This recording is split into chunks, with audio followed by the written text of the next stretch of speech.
Hello, hello, hello.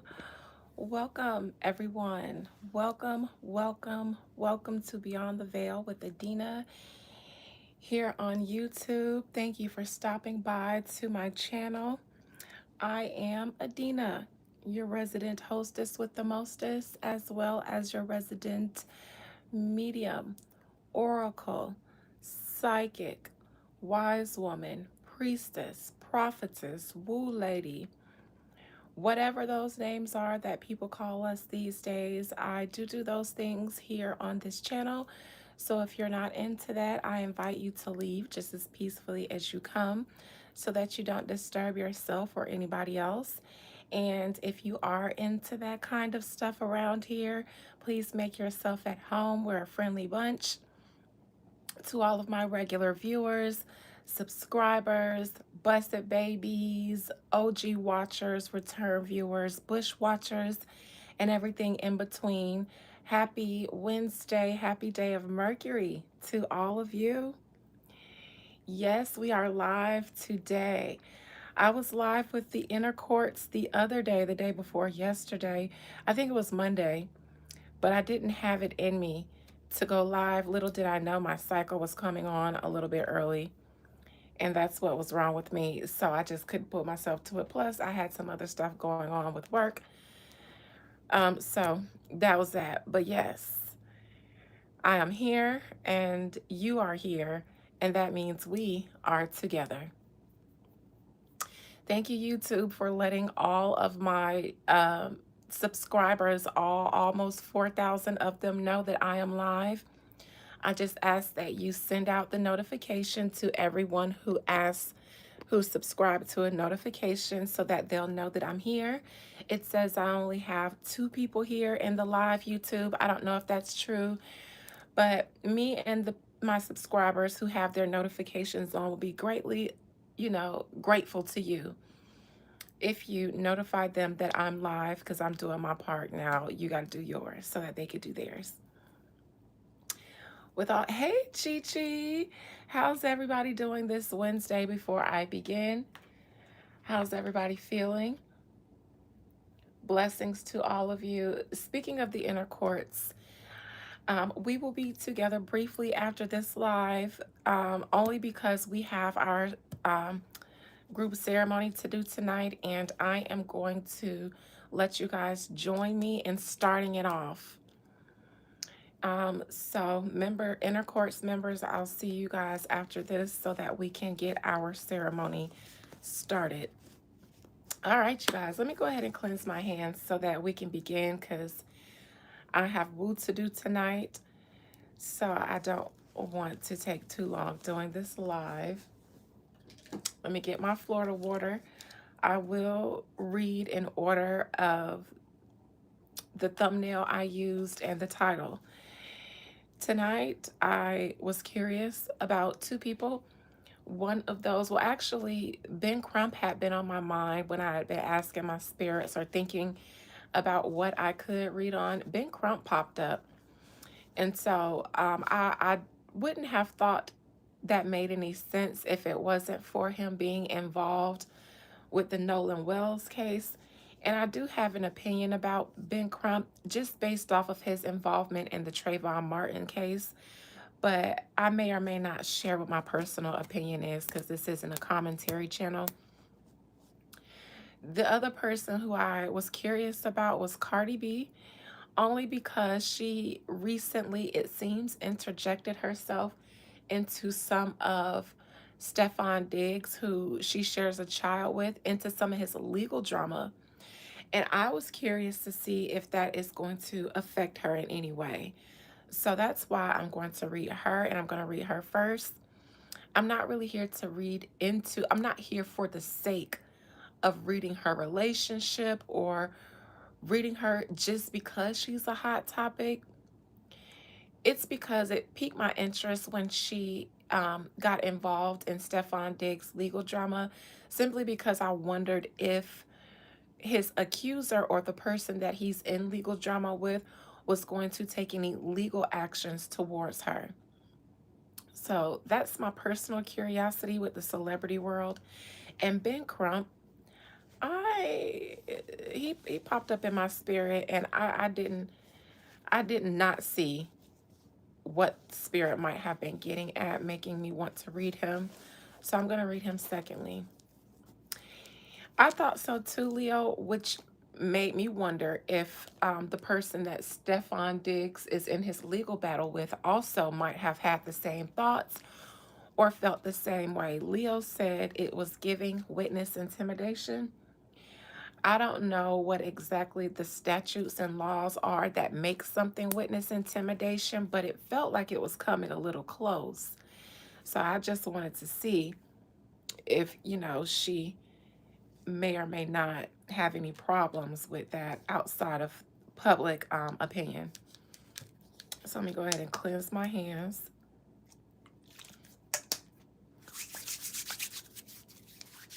Thank you, Adorned. Thank you. I haven't seen that one. That's a new one. Thank you. All right. Most High, Mother and Father God, thank you for this Wednesday, this day of Mercury. Thank you for everybody who's joining me here tonight and everyone who will be watching as a part of the replay gang. And thank you for everybody who I'll be reading. Thank you for all of their lives as well. Spirit, please allow me to conjure up the spirit, the soul, and the collective energy of Belcalis Almanzar. I think that's how you pronounce her name. Better known to the world as Cardi B. Please allow me to conjure up the spirit, soul, mind, and collective energy of Cardi B. Belcalis Almanzar. Belcalis Almanzar. Belcalis Almanzar. Cardi B. Come out, come out.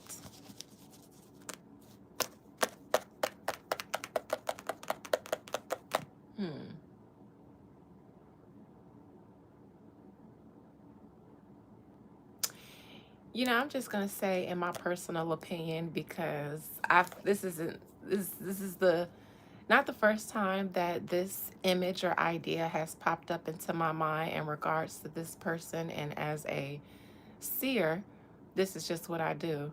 But me thinks that this one might, like, when am I reading SZA? When, I don't know. I don't know.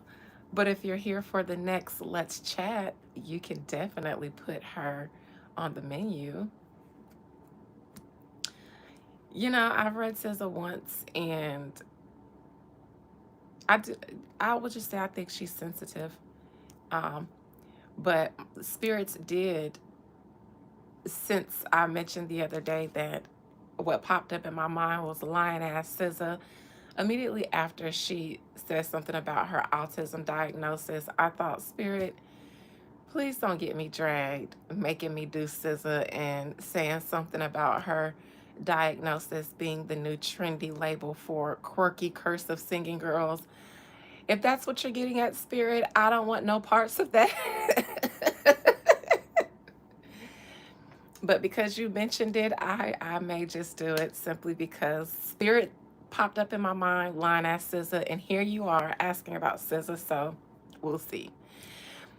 But what I was going to say about Cardi B is what comes to my mind frequently is party favors. Me thinks this one likes party favors.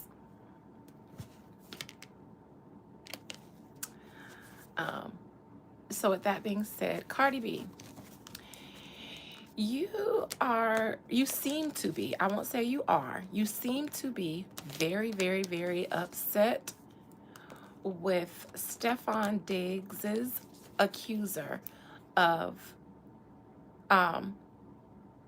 getting him robbed because he rejected sexual advances. I think his name is Chris Blake.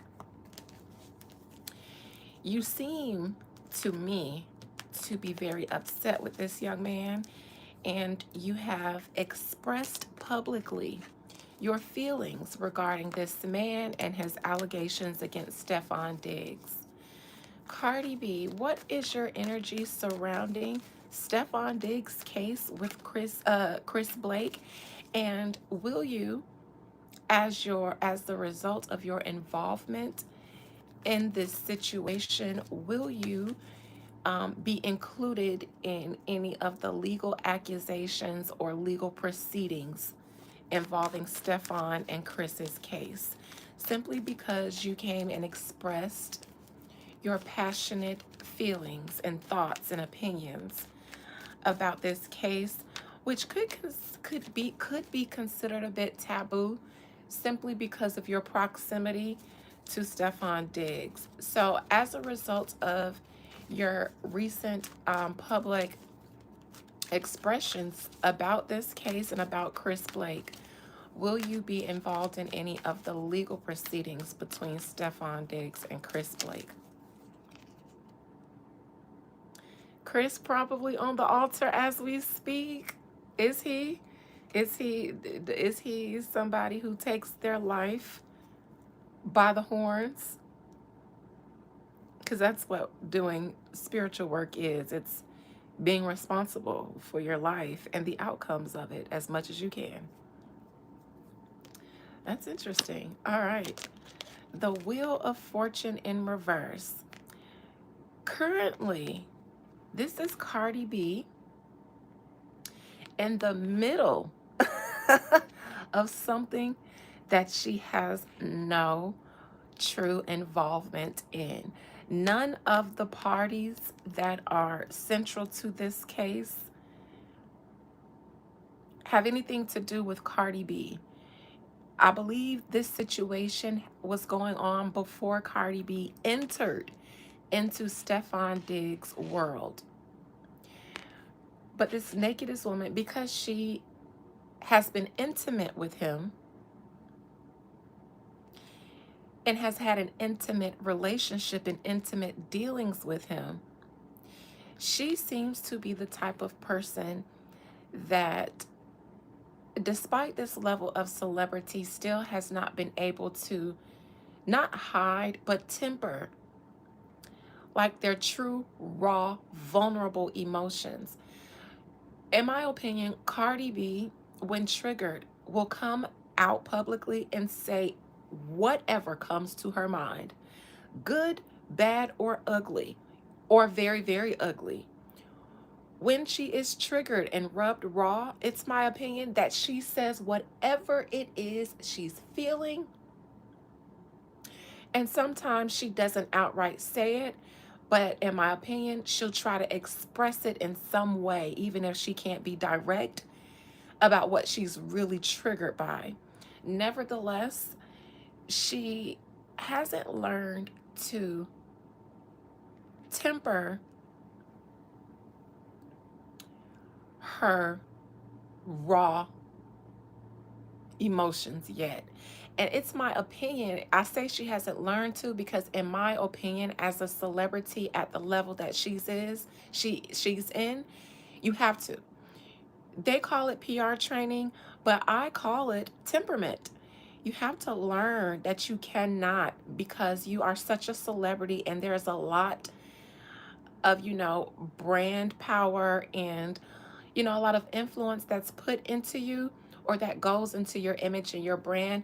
So it's my personal opinion that you should know how to temper yourself, not for the sake of being fake, but for the sake of being conscious of your brand and your image. With that being said, I don't think that she's learned how to completely do that yet, because this lady here is very thinly covered. So she can cover some things, the most vulnerable parts of her. But for the most part, when she's triggered, she lets it all hang out for the good, the bad, and the ugly. In this regard, she is doing so in a situation that has absolutely nothing to do with her, but very much could. The world in reverse could, it means that she should not be inside of this circle. But the problem to me is that it's a circle and you very much could be the center of it.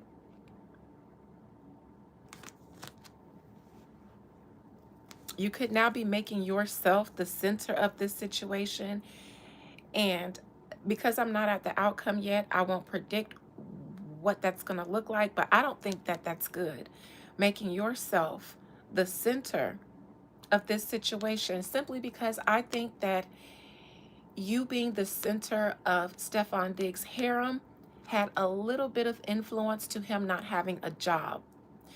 I think that once an athlete who is very well known for being an athlete at the peak of their career or at the height of their career gets into a celebrity relationship with an A-list celebrity that has probably more media attention than you, I think that that does not work well for the athlete, because he kind of bleeds into being a celebrity when he should be considered an athlete.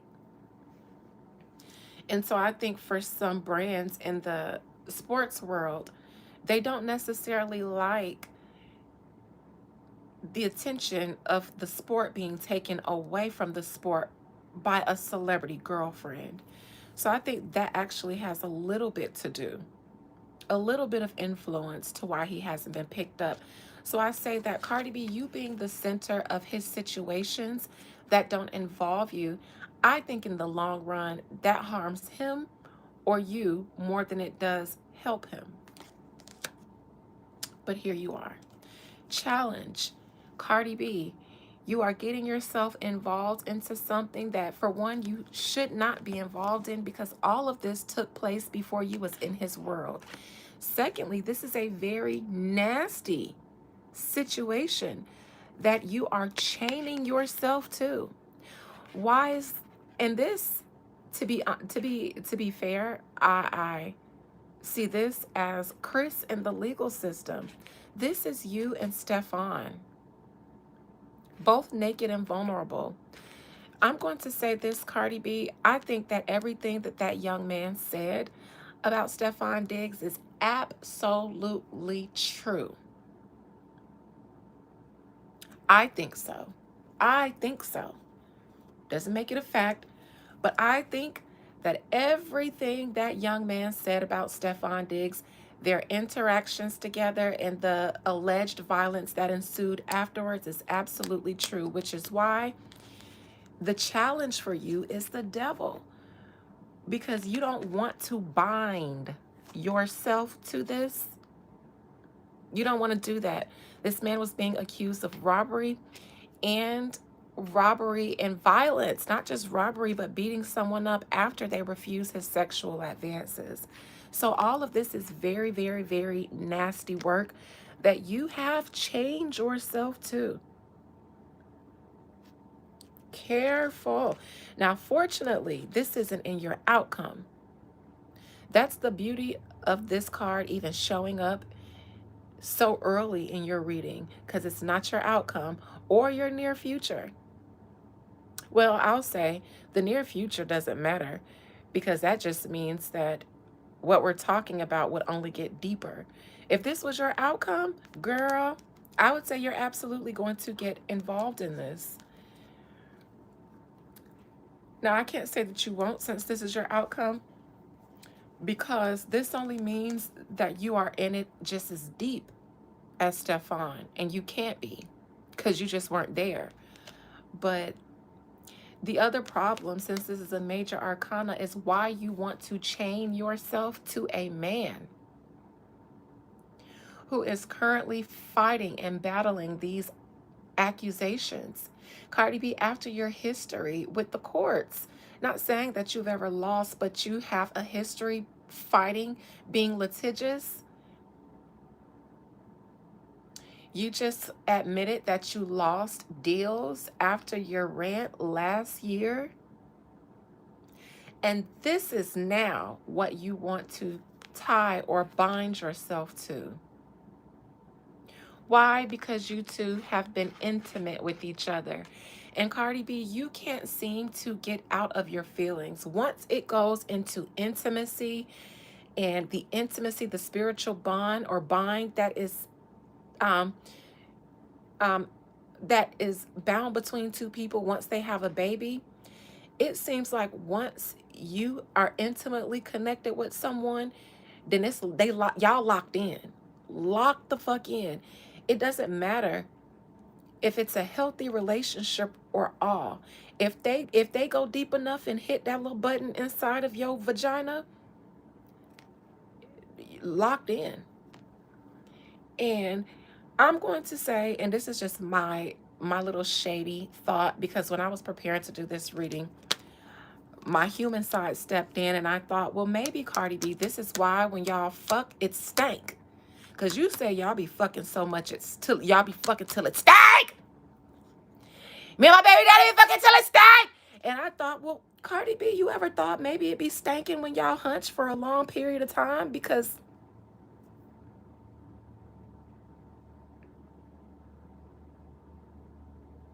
what if it's doo-doo residue? Just throwing your whole pH off. That's why it stank. I've said before, as a grown woman, I've hunched down. And the room might smell like hot. And hot doesn't really have a smell, but it don't stink. It's just hot in there and it's muggy.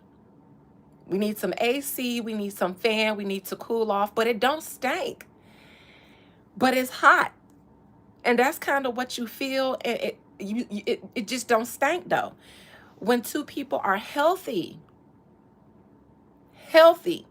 I could see y'all fucking all night in a room smell like sweat. Because both of y'all bitches in there is sweating. That makes sense. A shower will fix that, and, you know, kind of chilling out and letting the room air out. That'll fix that. But fucking down till it stank, that's not something that happens unless pHs are thrown off. Maybe this why, because he might, I don't know, I ain't got no penis, but if you like men's and maybe you go in men's raw because they can't get pregnant, maybe some of that residue slides down into the tippy top of that volcano of a penis that y'all have. And what kind of instrument do they make for men that allows you to get in there and swab in that small tiny hole? So maybe that's where some bacteria or dirt, debris, dookie, or sweat or something is being trapped. And y'all are obviously having unprotected sex if you have a baby. And so when he erupts, whatever is inside of the shaft of that volcano is going to erupt inside of you. And then there you get stank. So just keep that in mind, Cardi B, because you're chaining yourself to the devil. And the devil is all kind of nasty. Girl, this is crazy. And we would know none of this if when you got triggered, you didn't just let it all hang out.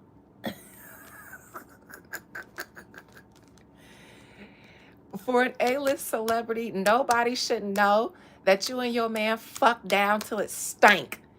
None of us have been in the room with you. There is no A-list celebrity in my recollection of A-list celebrities that have ever let us into this much of their intimate details for nothing.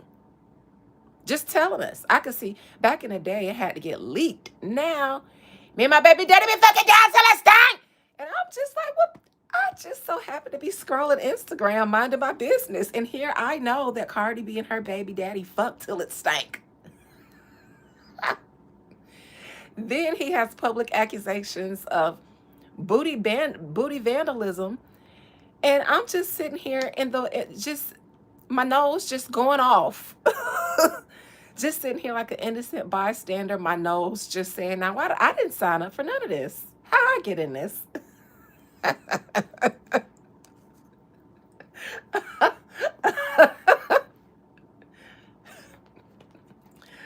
My gosh, my gosh. Ooh, that's why I did this reading first, because I knew I had to get the bullshit out of my system before I did something as serious as politics and being Crump, even though I don't take him seriously at all. But I had to adorn. She did it just like that. Anybody who saw that clip of Cardi B saying that her and her baby daddy be effing down till it stank, did I lie when she said, and me and my baby daddy fucking down till it stank? Did she Did I lie that she said it just like that? That's why I remember it so much because of the elevation in her voice. It was like, and me and my baby daddy be fucking down to the steak. I didn't lie. Look it up somewhere on Instagram or TikTok, Adorn. Look up Cardi B saying that Cardi B fucking down to the steak. I don't know, but yes. See, Keisha said I didn't lie. I swear she said it just like, now I don't lie now. I don't even lie. Y'all know I don't be lying. She said it just like that because she was going off. She was talking about how her baby daddy love her. How her baby daddy be dicking her down. And then she went on to explain, in fact, not only does he dick me down, but and she was fumbling her words and stuttering and yelling. My, my baby daddy fucking me down to the stank! To the stank! She said it and she repeated it. Adorn, I wouldn't lie just for shock value. I wouldn't. I don't need to. So yeah, that was that.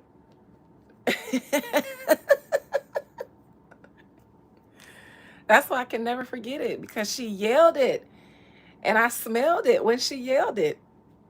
I said, if I never believed somebody stank, I believe her when she said that. Like it was, she said it so convincingly. Bitch, me and my baby daddy fucked down till it stank. Pause. Till it stank. I said, I believe you. I will take that word for it. Because you said it with so much conviction. And then she got her fantasy box. Every time her fantasy box comes up on my news feed on Instagram, I say, y'all just don't know how a bitch like me and bitches like me would never patronize your products just because of the people that y'all get to influence it. The Ari Fletchers, the Cardi B's, me and my peers, we not outside like them. We ain't outside like them. Her fantasy box, no shade to them, but it gives me whole bath. It gives me whole bath products. You know, let me just freshen up in between fucking. That's what it gives me. No. So when she said we be fucking down till it stank, it made me think that live is what made her fantasy box reach out to her team. I swear, I think so. Because she said they be fucking down till it stank. And then she ended up with a her fantasy coochie cleanse deal. I swear they saw that live and thought, let's reach out to her. See if we can get that fucking and not stank. I ain't even trying to be funny. I'm saying that's math to me. And if I was her fantasy box, I would have hit her up while she was still on that bitch. Like, sis, let me send you some products and we got some for men too. I sure would. As soon as I heard her say they be fucking till it stank, every feminine wash product in the land should have been in her inbox. If I was an OBGYN, I'd be in there too. Sis, you need a doc? I can help y'all. Meaning y'all, because you got to bring him too, because you can't fix one side and not the other if y'all swapping. Anyways, child, swapping stank. Past position. 10 of Wands in reversed. This man, it feels like shit got too heavy. This man has been going through it, and I think that Cardi B might have helped him in the past. And as a matter of fact, she did, because she got Tasha K off of his back. So in the past, she has helped him. And I believe that Cardi B takes the burden of her men upon herself if the burden bleeds onto her. She didn't want Tasha K to talk about Offset or Stefan because they're attached to her. And if they fucking up and it's fodder for the world, then it makes her look bad. It reflects on her. And she puts a lot of pride in being, for one, it was married. She took a lot of pride in being married, the rap girl who's married. And two, she takes a lot of pride in being chose. You know, not the one who just dates, but the one who gets the man and keeps the man. And I think that that internal need for her to have a good man, Savannah, even though she doesn't pick good men, Savannah, um, makes her take on not even a nurturing aspect. It's more of, let me take on your burdens because I'm big enough and powerful enough to take on your burdens. Um, it kind of gives, having a piece of a man is better than no man at all. And if you come with some baggage, I just may be able to lift that off your shoulders for you. So in the past, she has moved her weight around to Stefan's benefit, and I think it has to do with Tasha K. Oh, and that case with that chef girl, I forgot. She moved her weight around too. That was the Cardi B effect. Otherwise, it probably wouldn't have went in Stefan's favor because I don't think the chef was lying either completely. Some embellishments, some, emotional fanaticism, yes.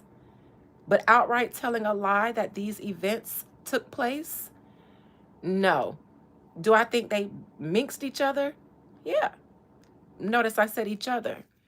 Do I think he was supposed to owe her money that she was demanding? No. Do I think that's what led to the minxing between them two? Yes. Because that man didn't want to pay her, but she wanted um, him to pay for her pain of being replaced. And things get messy like that when people are fucking till it stank and then getting kicked out of the stank. People don't like to get kicked out of the stank over there, it seems. Child. Kick me out and may I land in the bathtub. Future for Cardi B.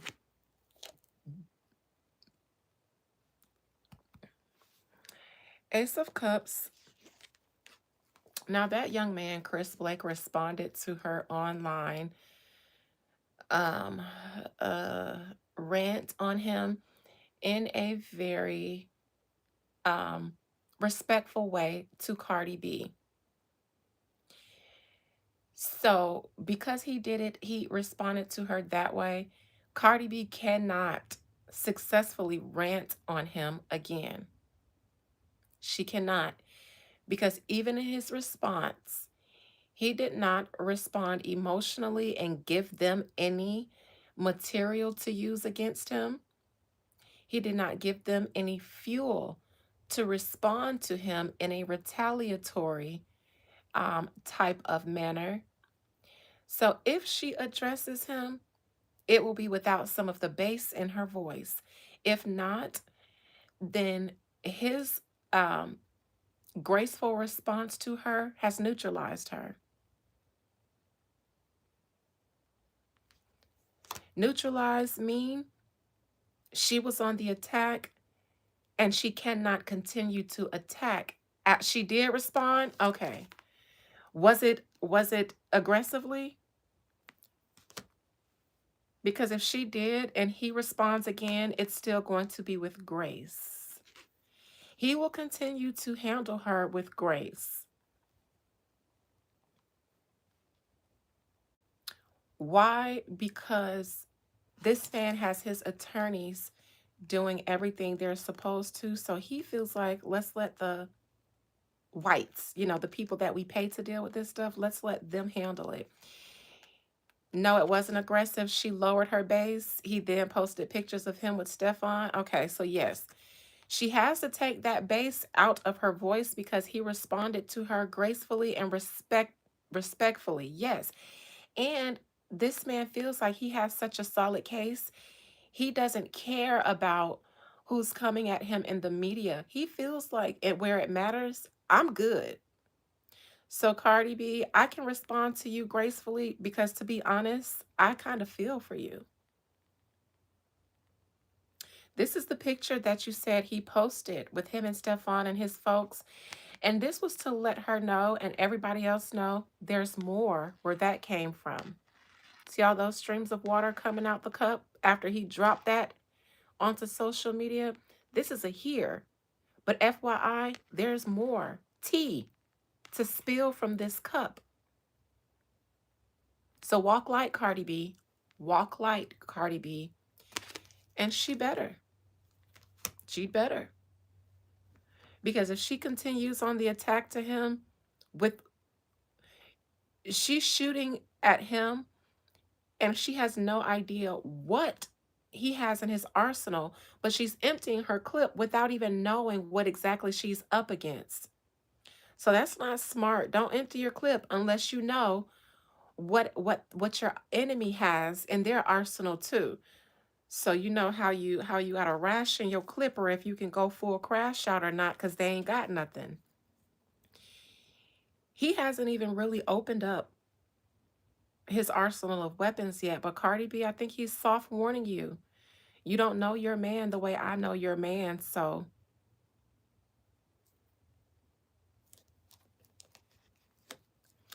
her label ain't gonna tell her shit. Why would they? I'm going to say, because I have been reading these situations, and I told y'all before that what Cardi B's situation was at her label. But she then projected that situation onto Nicki Minaj. Right before they start saying Nicki Minaj was broke, I read Cardi B like a few days before that, and I thought it was so weird. It made me think, did they see my video when I said that Cardi B was actually not in a good financial situation? This was when she was preparing for her tour. And then they start saying that Nicki Minaj was broke. And I said, I just saw Cardi B. I just read her and I saw her situation. It wasn't like it's poor people broke, but her label situation wasn't conducive to her making a profit for her to take home, like a bunch of profits for her to take home, not out of music. And when you're in that kind of deal and they put the amount of machine muscle behind you, that was a lot of money. That's a lot of money. So, and she does not make a lot of money from her music. I don't care what they say the streams and stuff are, that shit doesn't pay. Want to know how I know? Because I get royalties from music. And I don't have to be a big artist to know how it pays. I know from what I make off of streams that it is not paying like that. So that's why, bitch, you don't make no you gotta make music for the love of it. Unless you're like a Beyonce or somebody who has equity in the music business and you can drop a flop and still, make yourself a profit. But then that means you have equity in the business side of it. You've worked towards, you've worked so hard that now the cut that you take, from all the music that you make and everything you do is bigger than what it was back in the day because you kind of paid your dues. So now you can negotiate things to your favor. Cardi B has a lot of publicity behind her, but I'm telling y'all, I've read her before. That shit does not make her rich. And then they start saying Nicki Minaj was broke, and I didn't see that in her finances. I think she's very frugal. I don't think she is like 200 milli strong, but I think Nicki Minaj isn't a heavy consumer. And I think she's really frugal, and I didn't see her being broke. I don't think she does a lot of spending. And the way her deal was set up, which made her such a threat to the industry, I think that's what made her a threat to the industry. Her deal was set up a certain way, and I don't think they anticipated her being that successful. So they could give her that kind of deal in a time where female rap was kind of dead. They didn't think anything would come of it. Then that bitch capitalized and kind of brought back female rap, and now they mad that she actually got such a favorable deal to herself and actually was successful, more successful than they thought. So now everybody want their hand in it because it's okay. It's like my brokerage. They gave me 100% of my commission when I signed with them, probably because I don't do high volume sales. So they probably thought it would be nothing for her to get 100% commission if she's doing one or two deals a year. And those probably are, $250,000, $300,000 deals. Commissions ain't but, 8 to 10 grand. So they offered me 100% commission, and then I brought a 7-figure deal as soon as I signed my agreement. They don't get no brokerage split out of that. They got to run me my money. I pay them E&O insurance and a transaction fee. None of that equals $1,000. And so I noticed that they might have been trying to give me a hard time pushing my deal through. And I read on it, and them bitches feel away. My team, my regional director feels away because that bitch ain't doing deals like I'm doing. Ain't made a commission as big as the one that I made anyways. So them bitches salty. They didn't anticipate me bringing a 7-figure deal in when they did their research and thought she doesn't, So they gave me 100% commission split, and then I brought 7 figures in as soon as I accepted it, and they don't get a cut out of that. So that's how I see it with Nicki Minaj. They gave her that 100% commission thinking she's a female rapper. Female rappers don't exist. They're not lucrative or successful. Then she became female rap, but she still got the lucrative side of it, child. Cardi B was not in that situation. She came after the industry saw what Nicki Minaj can do. And they saw that she wasn't willing to share with them or give them the larger cuts of the monopoly that she had. So then they started trying to make anti versions of her. And yes, it's my opinion, but bitch, my psychic opinion is law over here. Cardi B was the absolute prototype, the best one they could do, the best one they could find, because Atlantic tried. Lady Lesher said she wasn't going to take the money to be the anti-Nicki, but Atlantic got one. And it costs a lot of money to do that for somebody with the rapping, the lyrical ability of Cardi B. That is just plain. Not saying anything about her being entertainer or making a bop. Her lyrical ability. Back in the day, you used to have to, do ciphers and battle rap and like hold your weight against men because it was a male dominated industry. And you absolutely had to hold your weight. Um, so lyrically, she doesn't write, she doesn't rap, but she's popular. People like her. So, anyways, I don't know how I got into that. I think I got distracted somehow. Crowning her strength, protector. She gonna be his protector. I don't know why she's like this. My God. Probably because she is aware.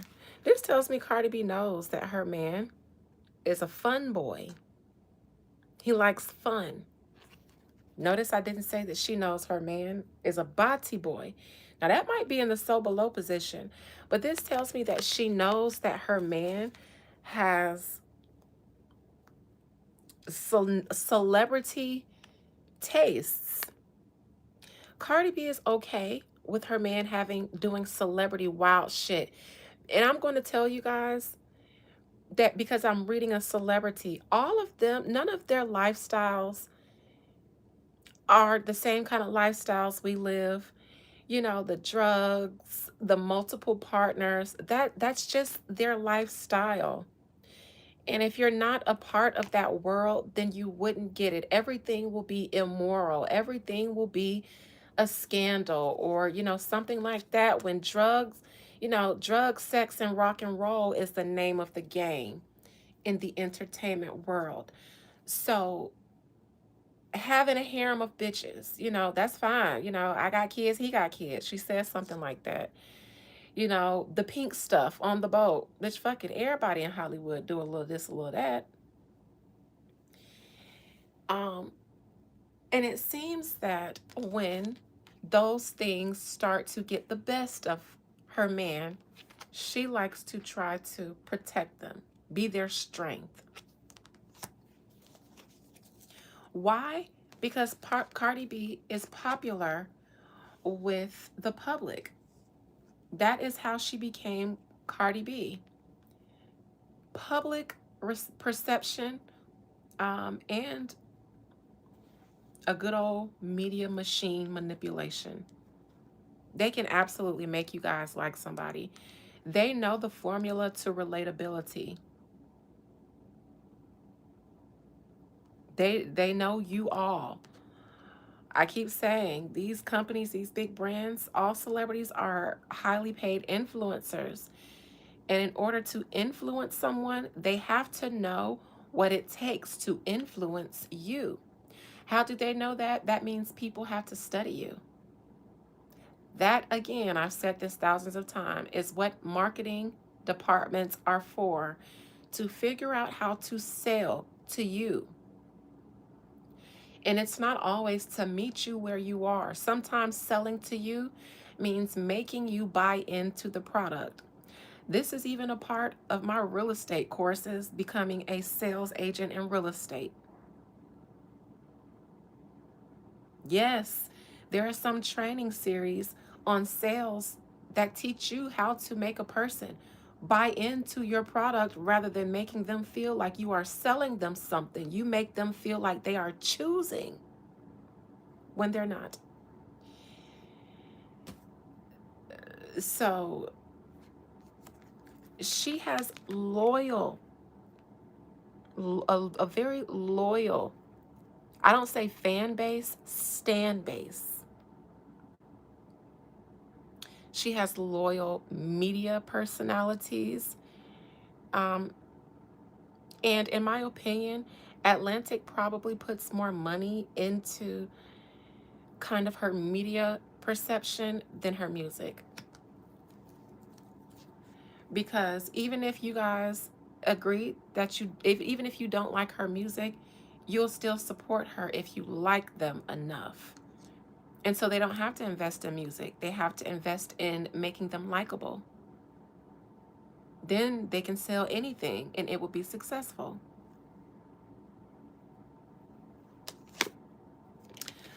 Five of Pentacles, health.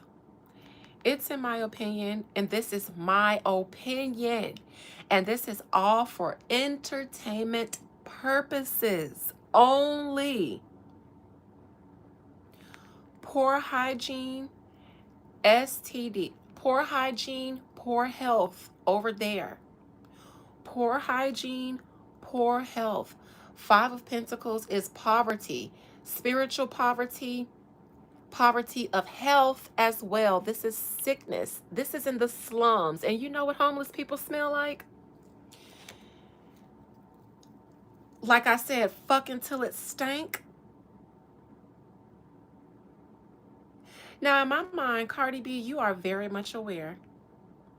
And if you're not, and I say aware of his proclivities, and if you're not, in my opinion, you're protecting him now because it's making sense. In my opinion and in my mind, based on what I see in my imagination with these picture cards, the smells and the possible smells and the possible hypothetical imaginary trips to the OBGYN, I was not expecting to see this, but first thing I think of, fuck until it stank.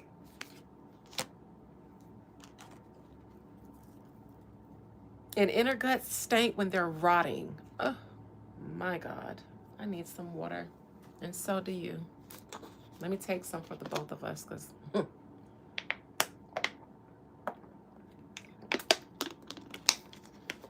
I had sex in years and it don't even bother me. For one, I have mastery over myself, so I have a lot of discipline. You gotta really, you have to, like, I have standards. So not even me being horny as a dog will make me slip off into a situation. I said I'm better than anybody. I said I have a lot of discipline. That ain't for everybody. I have a heavy Saturn placement. So I have Saturn in my eighth house, actually, the sex house, or the Scorpio freaky orgasmic house. I have a lot of sexual discipline.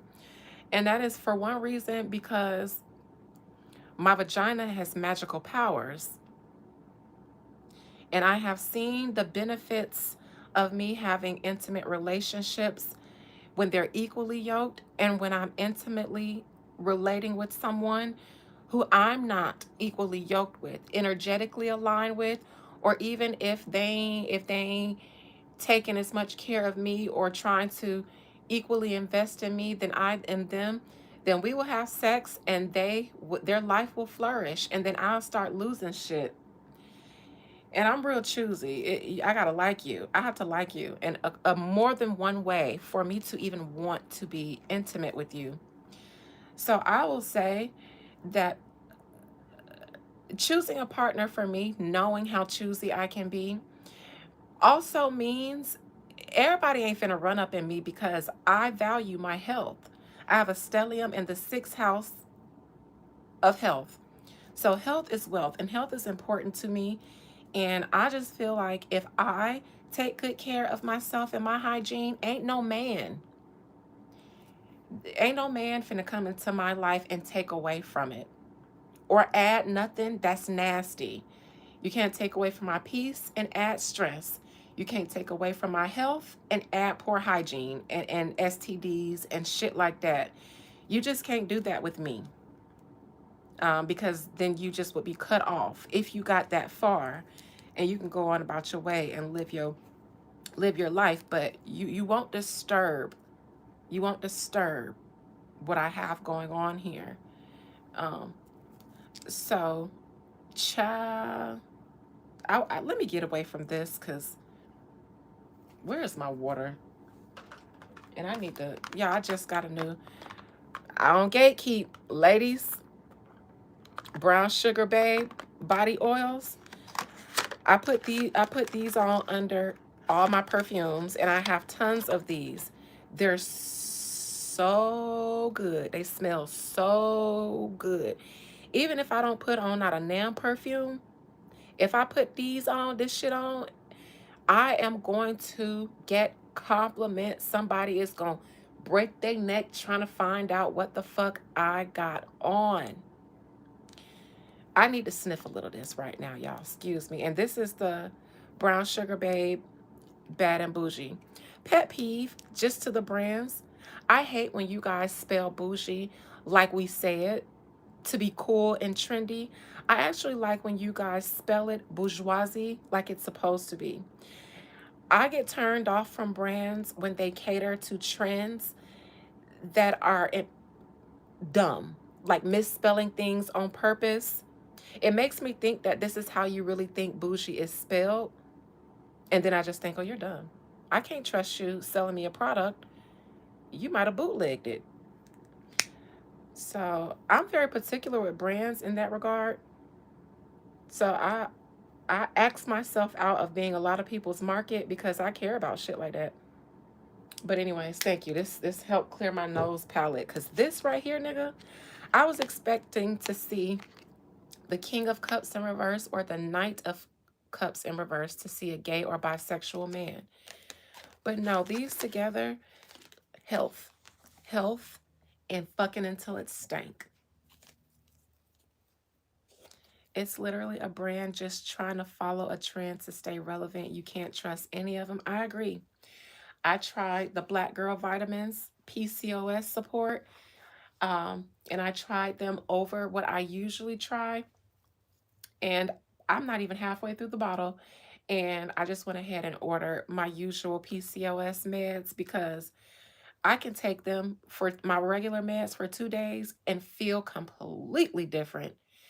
Them Black Girl Vitamins, they taste really good. They taste like candy, but they did nothing for me. Nothing at all. In fact, this is the first really painful period I've had in a very long, in over a year, because I switched to them to give them a try instead of what I usually take. And now I got cramps.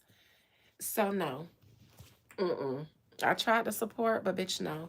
So, in my mind, it's a trendy. They're hopping on the, everybody, the black empowerment trend, and everybody investing their dollar into black. And, I even went to email them and ask them, the people in y'all advertisements that y'all have on robes, I noticed that they never say doctor. They say black girl vitamins. Do y'all have anybody medical on y'all team? Because so I tried to support the black girl vitamins because I'm a herbalist myself, but y'all ain't doing no kind of science behind it, is you? My God. All right, Cardi B, your current actions. Queen of Cups in reverse. This is her taking some of the bass out of her voice. I said in the near future she'd be taking the bass out of her voice. Somebody said she already responded and took it out. This is her taking the goddamn bass out of her voice. He neutralized her.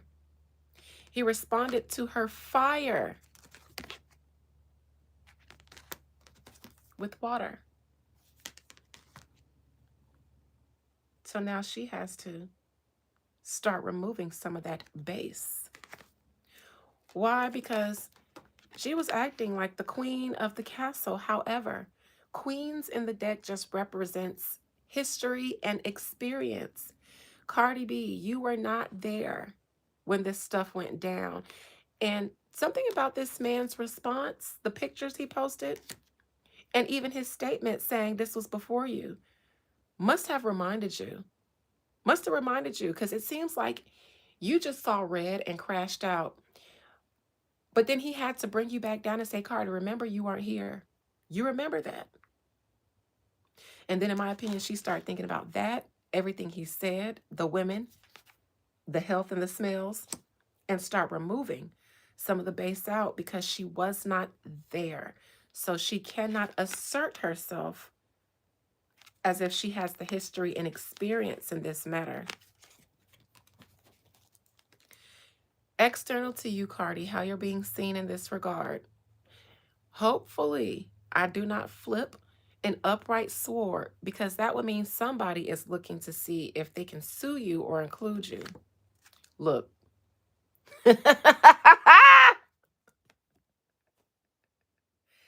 Not only is that the upright sword, but this is the fastest knight in the deck. This means charge. Charge ahead swiftly. Cardi, I said, hopefully it's not an upright sword. And the only one that I would hate to see the most besides this is Justice, the king or the queen. I don't want to see Justice or any of the sword court cards. Here we have the knight. That means action is taking place. Cardi B, this man is already talking to his attorneys about you.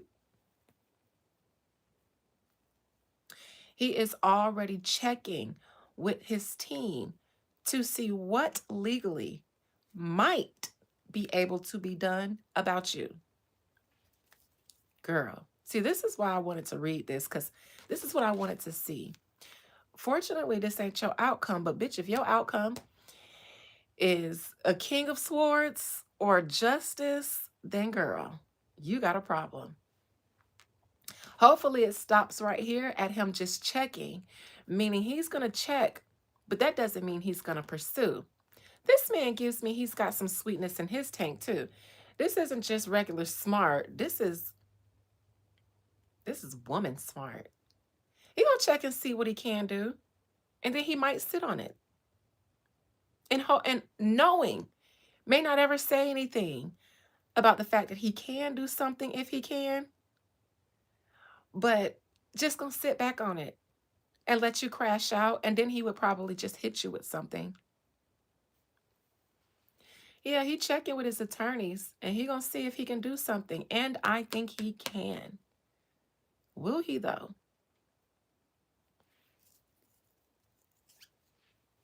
Absolutely, Wonder Woman. Absolutely. Hopes and fears for Cardi B. I think that she hopes now that she has had to take some of that bass out her voice, that people will see this as just internet fodder and opinions. Notice she stated in the middle of her rant. Now, this is all my opinion. I wasn't there when any of that happened.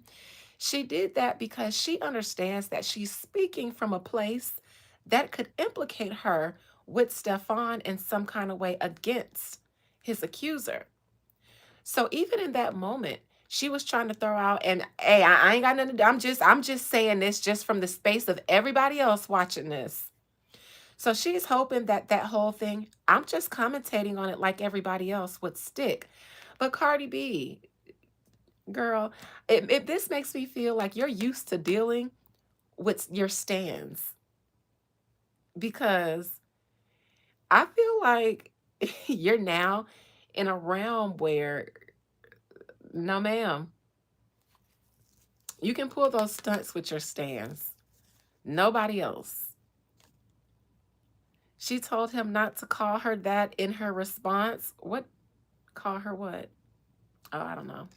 Outcome for her, Queen of Wands. I think she'll be okay. I don't think he will sue her or anything like that. And I think that she will maintain her position of support with Stefan. So this gives me, she told him not to call her that in her response. Even though she took some of the bass out of her voice, she's still very passionate.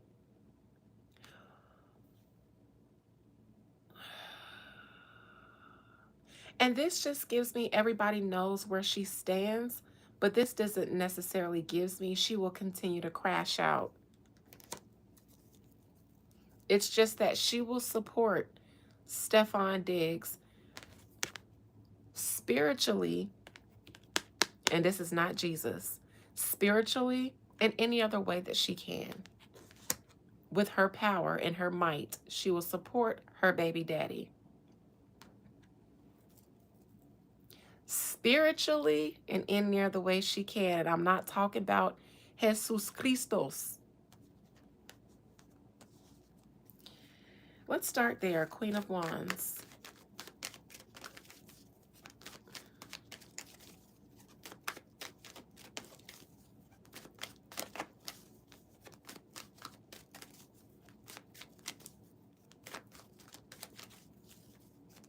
Oh, he called her mamas. Okay.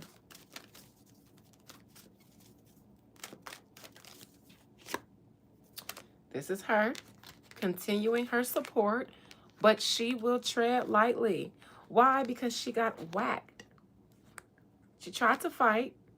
She's still willing to fight, but she gonna do so aware of what she says publicly. Now, this does not tell me that she won't say something else that could be looked at as bad.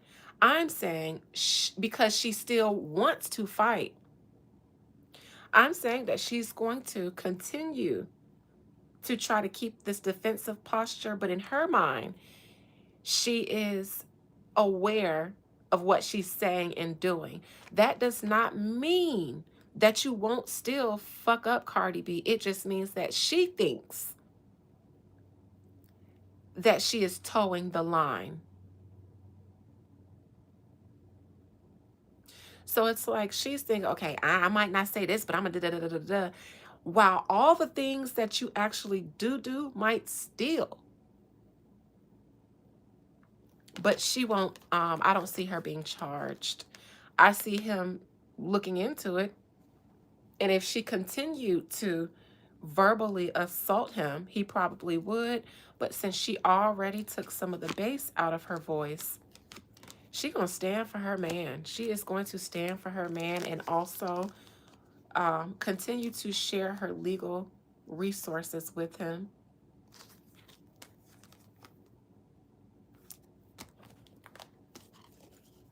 Because her team is better than his.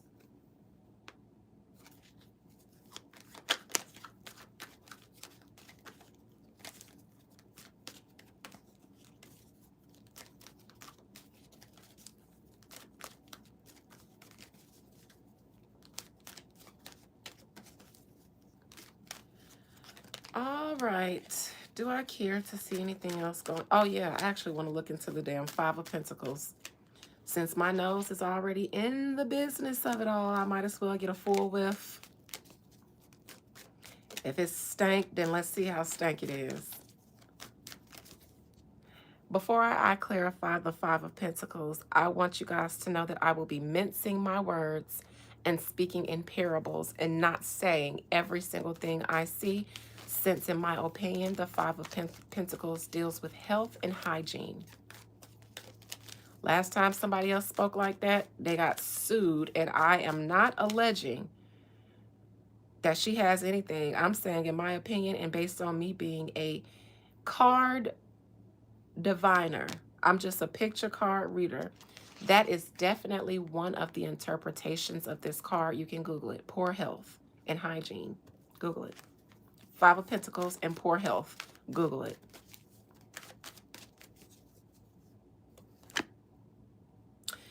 Page of Pentacles. Ew. I didn't mean to say that.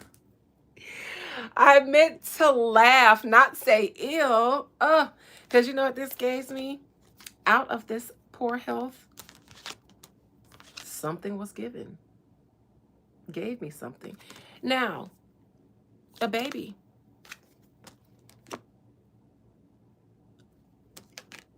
Child. Remember she sued that lady that saw her at her doctor's office while she was pregnant? In my opinion, I think that there was more to their encounter with each other than we got. I also think, okay, there's that with that.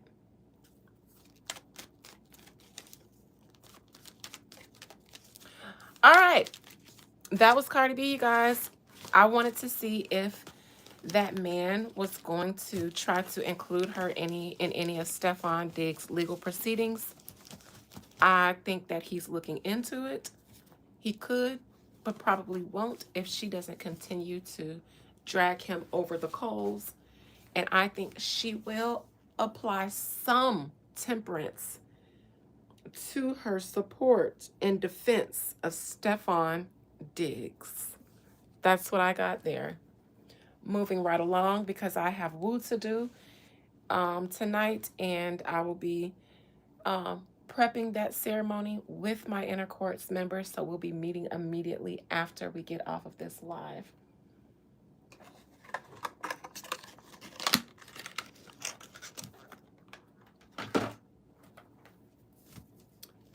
All right, Ben Crump. You guys, I'm curious about him because I don't trust him. And then that's why I'm doing this reading on Ben Crump, just because I don't trust him. That's it. I started not trusting him since the Trayvon Martin trial, because he showed up. He, the black activists are really good at showing up and then giving a speech in a Martin Luther King voice. The voice like this that gets everyone inspired, that tells us that justice must be, justice shall be, we demand. Those are the words they use, and those are the inflections that they use. So I call it the Martin Luther King speech voice, because all black activists use it. All the black male activists use it whenever there are black emotions spilling out in the public. Absolutely the new school ambulance chasers. And I just wanted to check out Ben Crump and see if he was, because that's my unpsychic opinion about him. I tried to, give him the benefit of the doubt during the Trayvon Martin case, because that's when he made his claim to fame. He came out of nowhere, somewhere, but nowhere. We didn't really know him like that before then. And when he got no results, showed up for the Sandra Bland case, I believe, got no results, and then start showing up for every black trauma case and gets no results. I thought, this is mighty Jesse Jackson, Al Sharpton, and all of the black activist leaders of you. And I just don't appreciate it because people like you hog up the space. If you guys didn't exist, then people actually in the community, when they were going through something traumatic, would then have no choice but to look for people who can actually help them. When you're up against the beast system, I am telling you, the courts cannot be your sole defense. You have to go to your ancestors. You cannot believe me because you have a personal bias against that type of lifestyle. But I ain't seen the righteous forsaken. Ain't seen it. Ain't seen it. Ain't seen bitches in these streets taking L's like that. They ain't even going through that shit. And God forbid. So protections and, spiritual and ancestral protection, energetic defenses, things like that, that is real. And being able to get justice on the back end after the wrong was already done is real too. But because y'all they got the platforms and they speak in the Martin Luther King inflections and they know how to get the people's emotions going. And it's just so sad because they take these people and their hope up and through there and then leave them with nothing. More publicity for you. There's going to be another family who saw you with that family, who saw you on the news with that family. And when they are faced with the same trauma and injustice, they're going to call you too. Why? Because they see you. They see you on the front lines of everybody trauma. But in that trauma, nobody even remembers to follow up and see if you got them justice. That ain't enough for me. Just showing up and getting the news outside, that ain't shit. I don't care about the news because I don't trust in y'all to get me justice. I'll do it. I'll do it.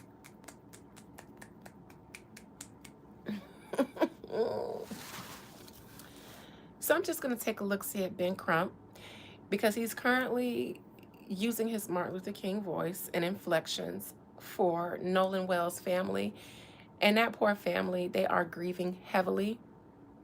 And I am pretty sure that they are looking to anybody in the black community to help them. The irony, I have to state, because I read this young man and his passing last Necromancy Monday. I have to say this. Never turn your back on your roots in case the day comes where you need your ancestors.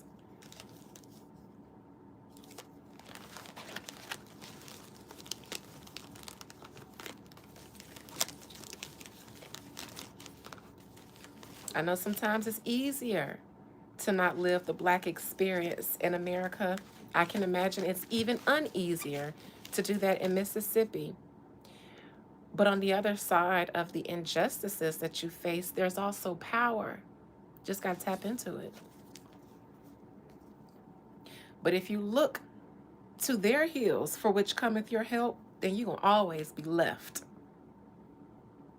with not even an apology or an explanation for your child's life, my God. Not even the decency of an apology to you.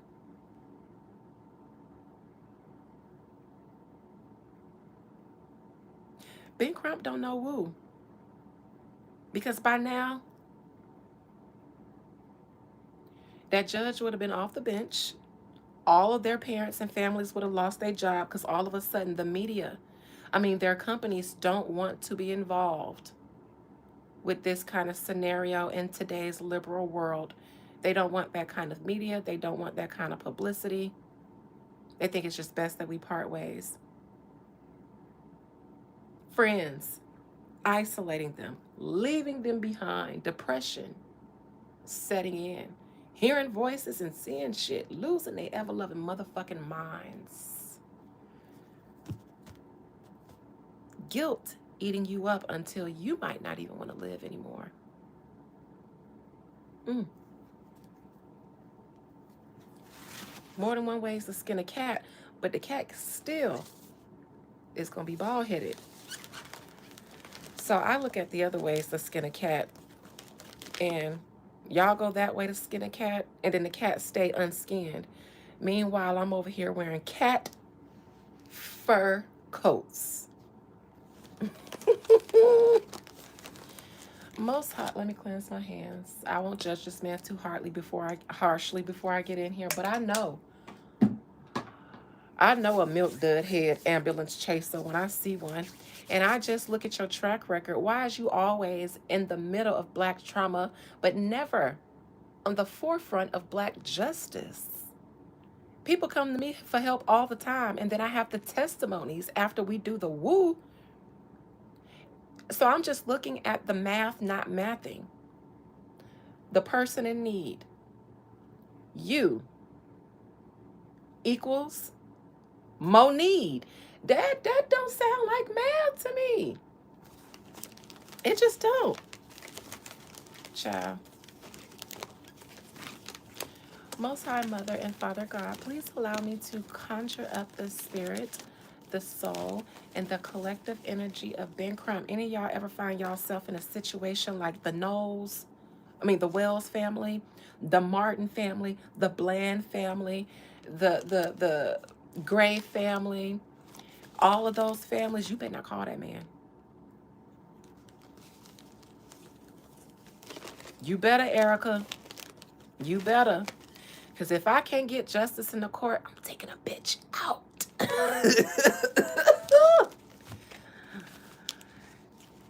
And y'all know how my court will, I mean,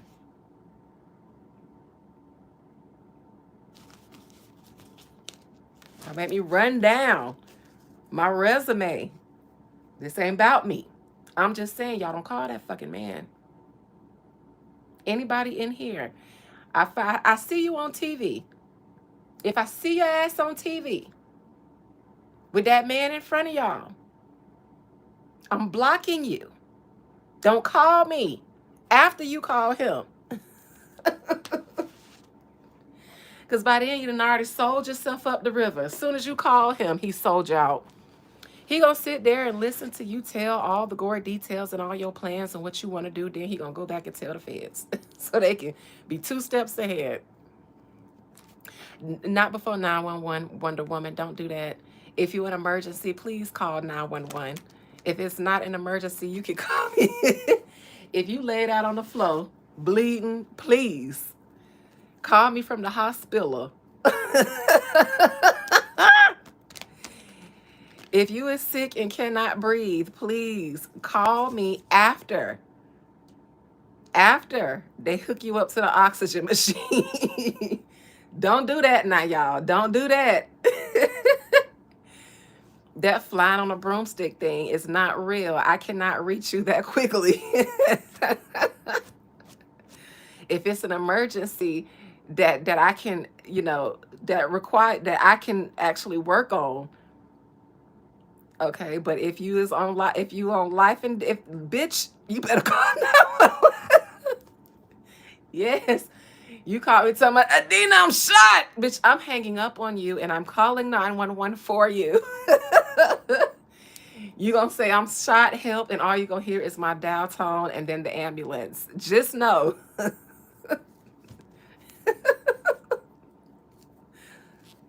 Y'all scared me there. Cause you said I'm calling you first before 911. Hold on, hold on, hold on, hold on, hold on, hold on, hold on, now. Hold on, hold on, hold on, hold on, hold on, hold on. Call them, then me. Okay. Y'all doing too much now. Don't have no, don't. I've never said do that. I did not say that.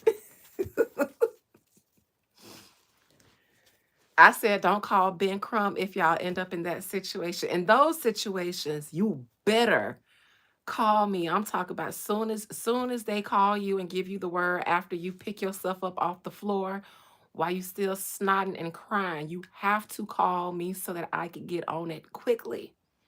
Y'all know I assist search parties too. Child, sure do, sure have, sure have. In a case or two that y'all done heard about, sure have. Mm-hmm. Mm-hmm. So I'm telling y'all know I told somebody um what their mother's cause of death was gonna be before she knew it. Found out at the trial, and they gave her every single nasty detail that I had already told her. And that lady couldn't even find the strength to contact me for 6 months after that because she was in a deep depression. But when she did, she said my mother was unalive the exact way you said it. Blunt force trauma and everything. I saw it. I saw it. Broke my heart, but I saw it and I had to tell her. You asked. So yeah.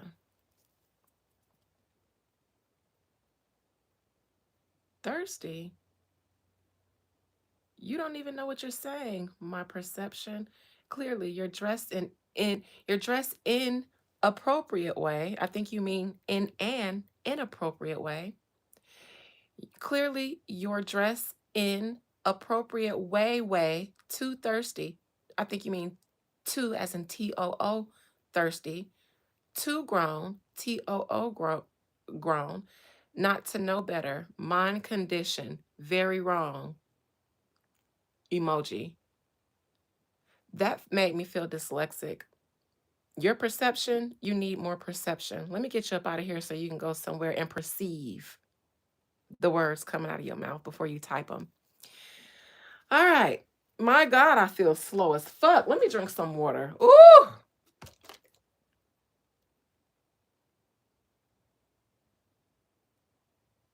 Oh my God. It did give me a headache, bitch. I feel dumb.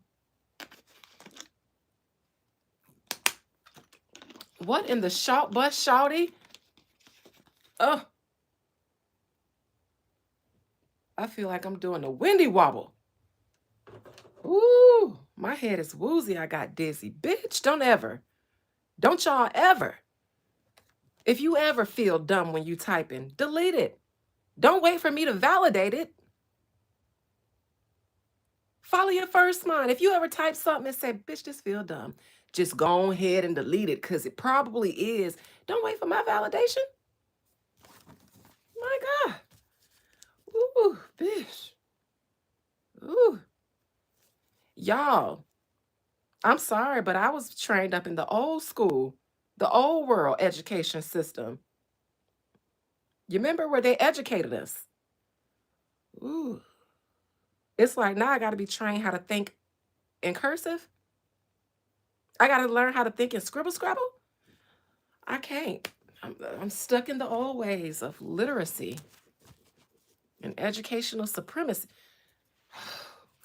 Where was I? Ben Crump. Yes. Ooh, child. That almost shifted my wig. Ooh, just the dumb almost knocked my wig off, and this is a glueless wig. So, bitch, hold on now with the dumb. You gotta wait till I hold on before you come in here with that much dumb. Let me hold my wig down. Ooh, my God. Yes, I gotta learn how to think in scribble scrabble. Anyway, that's what my mind just felt like trying to read that. Okay, Ben Crump. Ooh, he just gave me a hot flash. Talking about I'm dressed inappropriately. Bitch, I wanted y'all to see my cleavage. He must be new around here. I've been recording videos in my robe and then leaving a little out so that y'all can see my voluptuous B cups. They just mad because they probably racist and getting turned on by chocolate sitting next to your peach wife. Oh, I say peach because that's how my niece describes black people. She said she didn't know we had a peach cousin. That peach cousin is actually Mexican. She was adopted into the family in the 90s. So she said, TT Dina, I didn't know we had a peach cousin. And I said, you know what? That is very observative of you. Yeah, bitch, don't be mad. Does my haughtiness offend you? Because I'm a phenomenal woman? Bitch, I'm a girl. I'm supposed to have titties and curves. And you're supposed to like them. And I'm supposed to enjoy you liking them. You lucky I got on my big comfy robe and not a old nasty Marcus robe. Bitch, if I really wanted to turn y'all on, I could.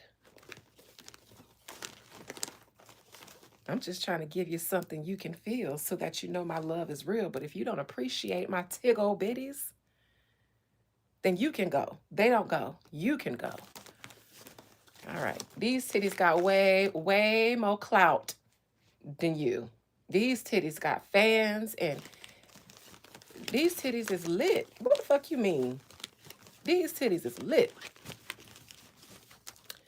Most High Mother and Father God, please allow me to conjure up the spirit, soul, and collective energy of Ben Crump. Now, they ain't Mama Fakit titties. They ain't adorn tiggle bitties. I ain't seen the rest of y'all tiggle bitties, but I know they tiggle bitties is big old titties. They ain't them. But you know what I'm saying? You got to have one itty bitty member in the crew and say hello to the captain, the high priestess of the itty bitty titty committee. Bitch, voila. They small, but they look good. So you still slobbing, ain't it? Okay. A slob is a slob. Any size. Most High, please allow me to conjure up the spirit, soul, and collective energy of Ben Crump. Milk Dud Head, Ben Crump. Raisin Head, Ben Crump. Chocolate covered peanut head, Ben Crump. Chocolate covered almond head, Ben Crump. Chocolate covered cashew head, Ben Crump. Not the cashew, because cashew got a curve like a banana, like a chocolate covered cashew.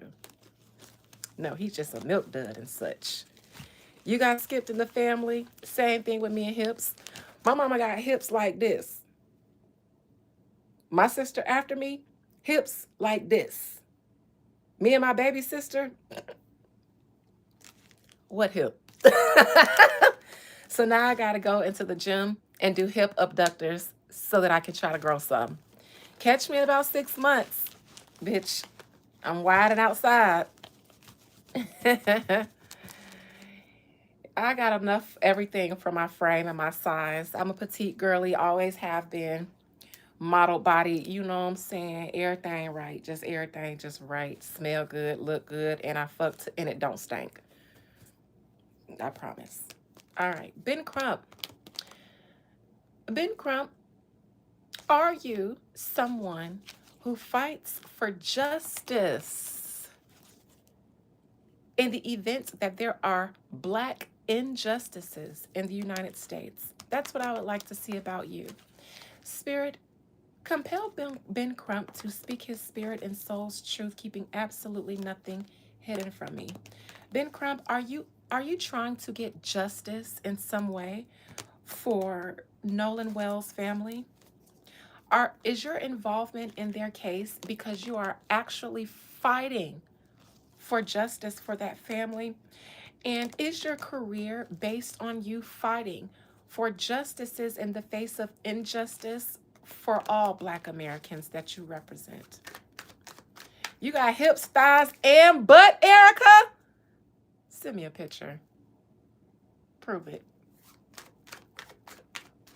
If you find like that, then let me see. Let me be the judge.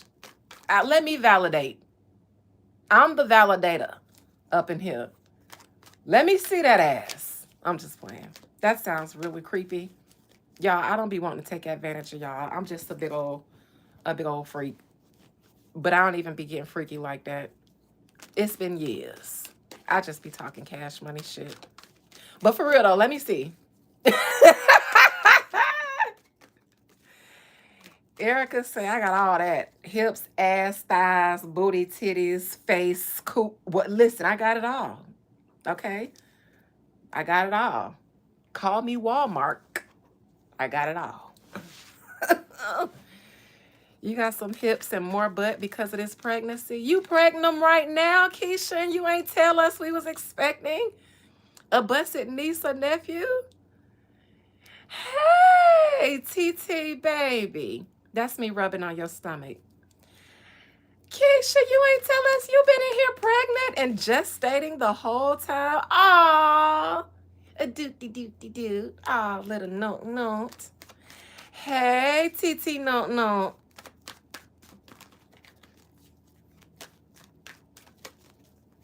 Okay. All the thick girls okay.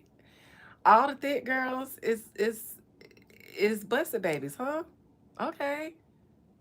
What the rest of y'all in here looking like? Since everybody else.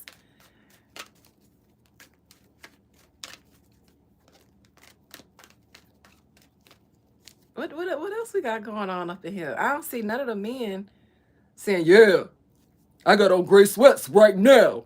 And my print large and long. Where's the men at? Everybody talk about their hips, titties, and ass out here. No men in here saying, yeah, my balls on my knees right now. My balls scrub the floor. I got a Captain Hook. Cuz, a Captain Hook, homie. Where's the men? I'm gonna send you a picture of my gray sweats right now. Why am I talking in a Cali voice? I'm from Florida. Anyways, let me get to this man, Ben Crump. Ciao.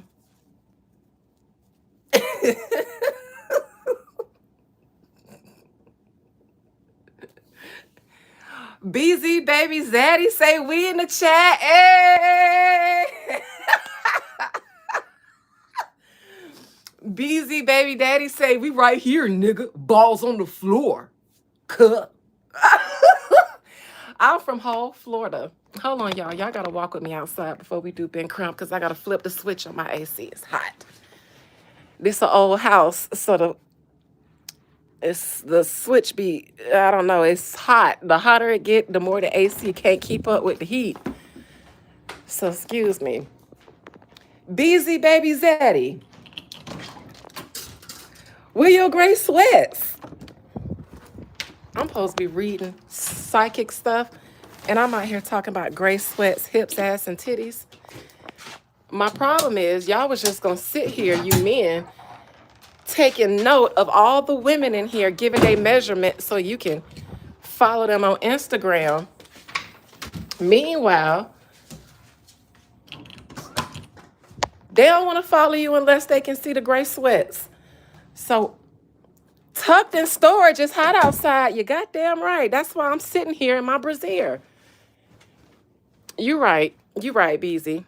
You right. It's hot. BZ say the tucked in storage. Now that is fucking funny. Oh my God. See, I don't know why I was talking like E40, Wonder Woman. Why the fuck was I doing that? Oh my God, Florida niggas don't talk like that. Anyways, child. All right, it's hot. So the men say all the equipment is in the shed where shade and cool. Okay. They said hips don't sweat like balls do, but ass and titties do. So everybody just need to be in the house because it's hot. All right, Ben Crump, let me cleanse my hands again because child, TNA and balls and all of that is all over my hands, just juggling everything. I'm supposed to be reading something serious. Ooh, and y'all just done distracted me. Ooh. Ooh, that's that Aries stellium, that Aries moon stellium in there, child. Ooh. Just big old freak, just big old flirty freak. Just flirt, freak, flirt. And don't do shit. All right. All right, Ben Crump. Are you fighting for the people? Is your career based on fighting for the justice and seeing the Black community have an advocate and ally in the legal system when they have faced an injustice? That's what I would like to know about you, Ben Crump. And I compel you to speak your spirit and your soul's truth, keeping absolutely nothing hidden from me, including that which you might like to keep hidden from yourself.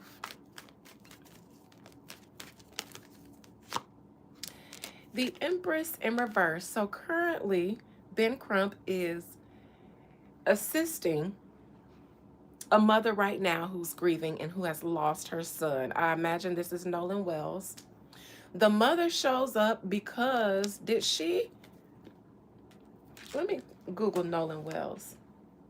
Now I know one of the young men's mother, um, one of the friends' mother came out. Remember when I read the Nolan Wells situation, I kept asking, who is this woman? I asked if there was a woman on the boat, one of their mothers or something. Well, one of the mothers came out and made a statement, and I don't think it went too well. Ben Crump, Nolan Wells.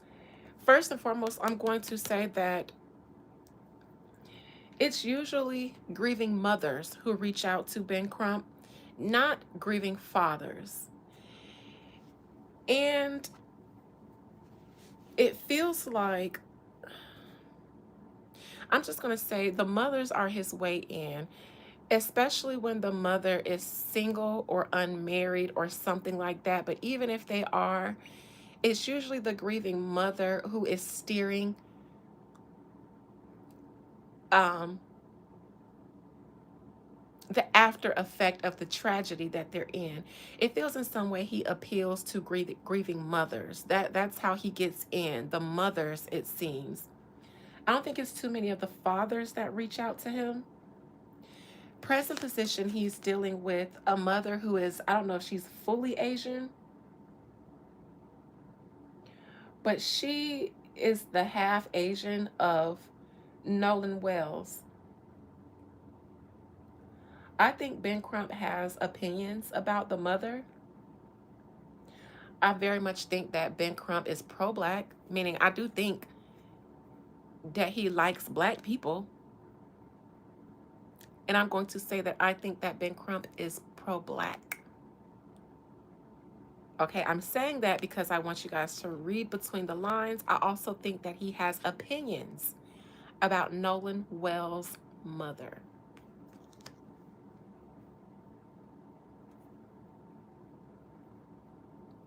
Sometimes you have to read between the lines of what I'm trying to say. Because sometimes if I say things the way I see them bluntly, then they come out very insensitive. And it's hard for me to help you guys disassociate me, the human, from me channeling a reading. Because when I'm channeling, then sometimes I can't always catch myself to filter. I just have to let it out.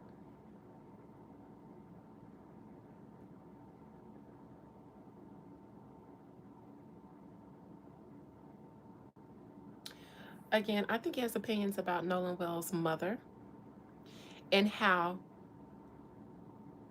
she fits into the context of the entire Nolan Wells situation. In my opinion, I think that Ben Crump probably thinks that Nolan Wells' father is crazy to be where he is with the mindset that he has. And I don't know what that is. I'm only reading that because the first card that comes out for Ben Crump, it looks to me as the mother of the case that he's currently on. She's Asian, married to a black man in Mississippi, and their black son is dead. I think Ben Crump has opinions that he does not, I don't think he says, obviously. Challenging. King of Pentacles. Again, I think this man is oftentimes hired or brought on by the women that are involved in these situations while they're mourning, while they're vulnerable, while they may not have protections or be in the position while they're grieving to fight, the way somebody who isn't grieving would, or the way a man would. But this is also how he makes his money and how he kind of becomes Ben Crump. Do I think he's all bad? No, because I've heard of some affiliations that he has. Um, I believe he might have done some work with the new Black Panther Party. And I don't know too much about them, but I'd like to say I would like to support something like that. And I'll just reserve my full support until I kind of look more into what they're about. Um, but I will say that this is a job for him, and he gets a lot of money, opportunities out of these situations. Donations are rolling in when there's a Black trauma situation like this that happens. The family is grieving, so they're probably just giving. And these are coming from donations. And when these situations happen and they blow up, the donations and the support from the community is monumental. So it's almost if resources to retain someone to help them, someone like a Ben Crump, for something like that, it feels like in these cases, the budgets are usually almost unlimited for his services in these times. So, what I'm saying plainly is, say for instance,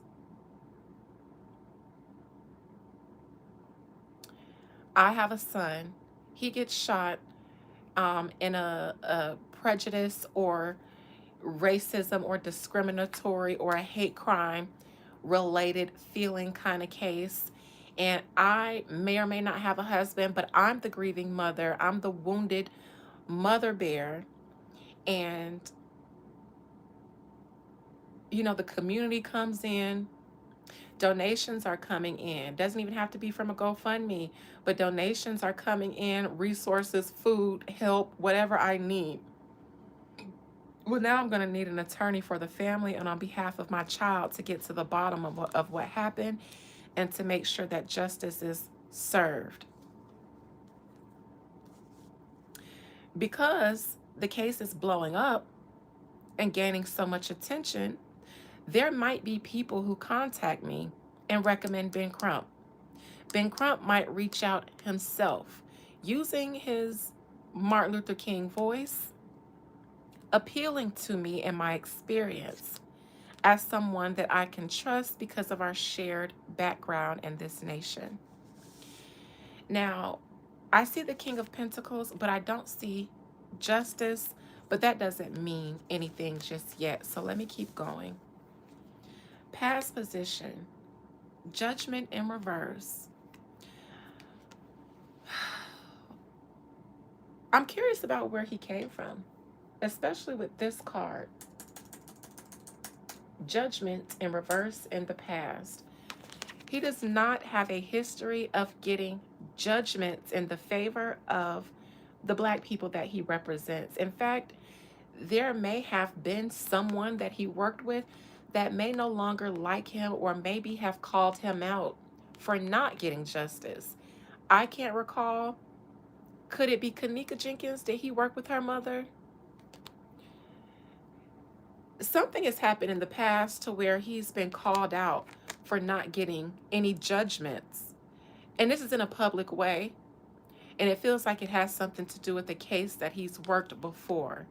But since this is here, this tells me that this man might try to get justice, but he's never gotten judgments in the favor of the clients that he represents, at least when it comes to the Black trauma cases. I don't know about all his other cases. I mean the highly publicized Black trauma cases that he's been involved in. He's a Libra, a lawyer who's a Libra. He looks like Simon, Portia's ex-husband, Simon. I think he'd date a Portia too. I think he'd date a big booty Portia type. All right, let me just look. Benjamin Lloyd Crump is an American attorney who specializes in civil rights and catastrophic personal injury cases, such as wrongful death lawsuits.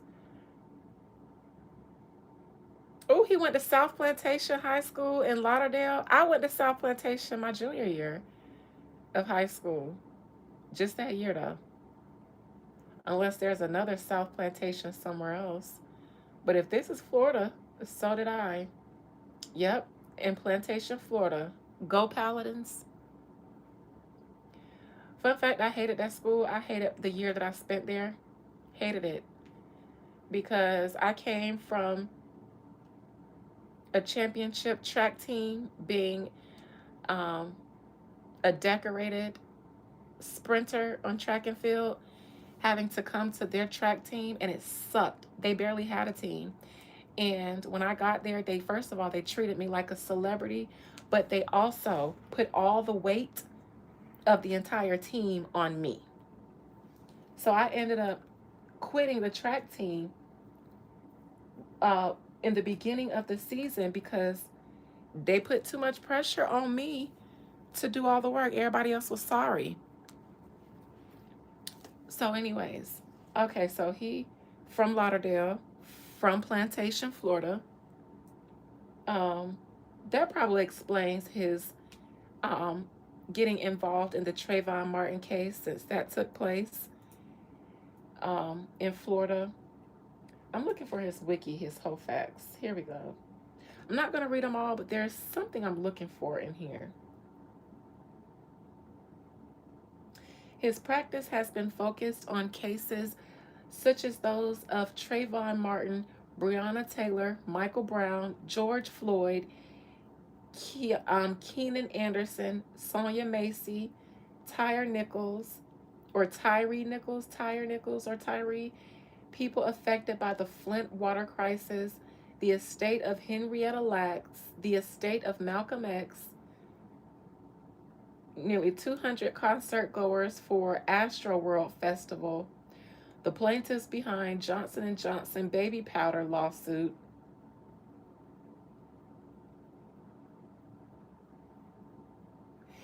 ambulance chaser. He became the attorney for the families of Ahmaud Arbery, Breonna Taylor, George Floyd, and Jacob Blake, all in 2020. Ambulance chaser, all in 2020.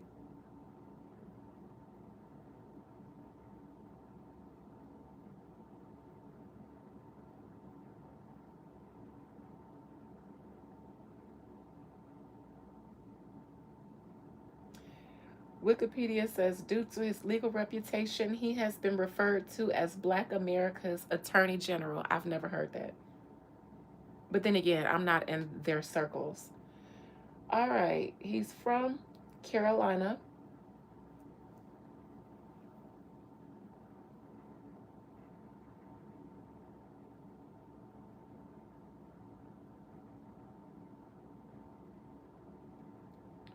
All right. In 2002, Crump represented the family of Jeannie McMeans Jr., an African American driver who died after being shot by a white state trooper. Did he win? Let me go to his accolades.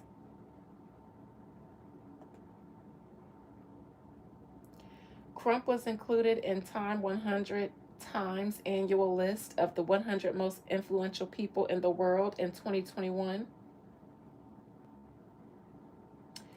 Thomas University renamed their College of Law after him in 2023.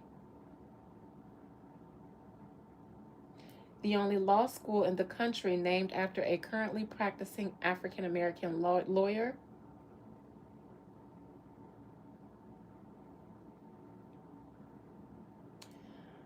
Not these, none of his accolades include any of the more highly publicized cases that he won.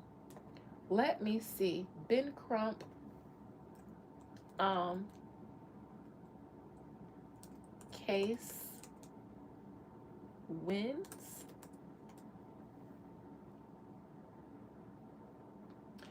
All right, he won for the Lewis Butler family. He got them a wrongful death verdict against a Florida business. Dwayne Washington, he got them um, money for a man who suffered injuries in a truck accident. Flint, Michigan children, he got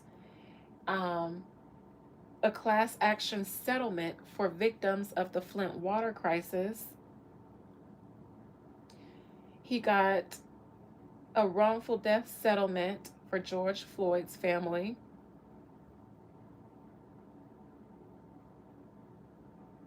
He got a wrongful death settlement with Breonna Taylor's family.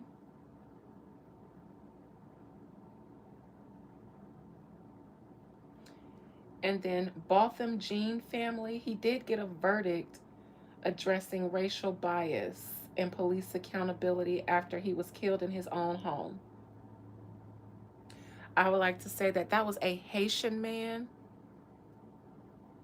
I think that that had more to do with that verdict because that's the only one he actually won. That was um, a, a racial bias and police accountability dealing with that Haitian family. Same thing, Celebrity Tarot. I don't think highly of many political activists, especially black ones, especially those in Congress. Um, so he has not gotten a lot of judgments, but he has gotten a lot of settlements. Near future, death in reverse. So he'll still be working on the Nolan Wells case. Will he get to the bottom of it and will he help solve it? No, because it's in reverse. There are parties in the legal world that he's very much aware of and their positions, and he's also aware of the system and how it works. Ben Crump might be under the impression of the only way that we can get you any kind of justice is get you money.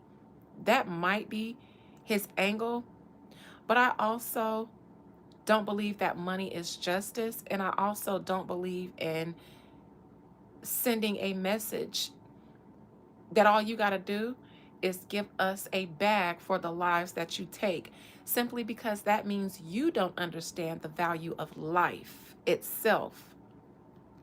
And how much would you put on your loved one for everything to be okay?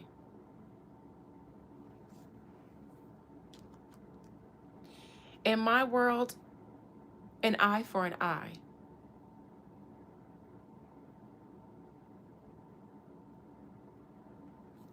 The last person that I had to hold to that,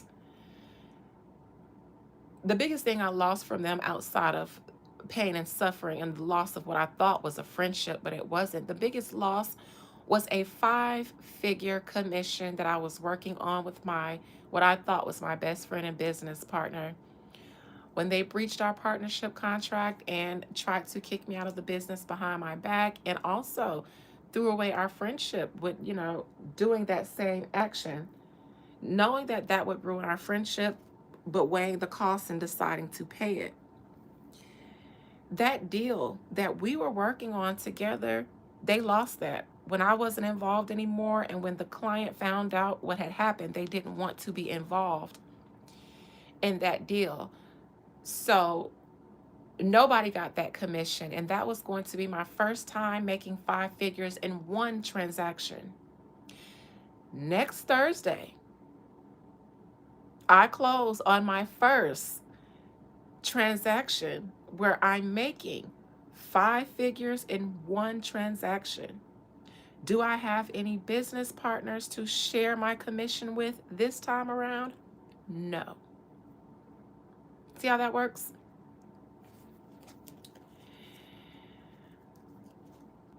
Would those people who were connected to me back then get a cut like they would have out of that commission? If they were still my partners now, we'd be busting it 3 ways. But no. So, an eye for a fucking eye. You try to steal a business from me, the biggest contract that that business has, I took it with me. And then I went and then remanifested another 5-figure commission off of one transaction, just one, without you, bitch. I did it then with you.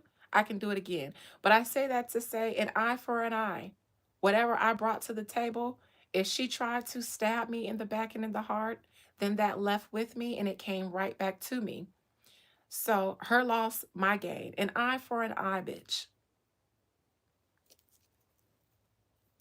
You know, I didn't know that back then, Erica, which is why I told Andrew. I asked Andrew to include Natasha because I didn't think I was too good for them back then. But I had to learn that I was, and that anything I had, I was going to lose as long as I was attached to them. And I'm telling you, for the time that me and Natasha were friends, I couldn't make no money. I was struggling. I was struggling. I would do money candles for me and her. Hers would burn down smoothly. Mine would barely burn, or they wouldn't stay burned, or the glass would break, or it get filled with so much dark black sooty wax that it just would not burn. For the entire duration of our friendship, 2 years, all my money candles burned the same way if they burned at all. She was a Paris and all hers. So when I met her, she was down bad and I was up. By the time we weren't friends anymore, she was up. I was down. Not down bad, but I was downer than I was when I met her. And now, bitch, I'm upper than I've ever been.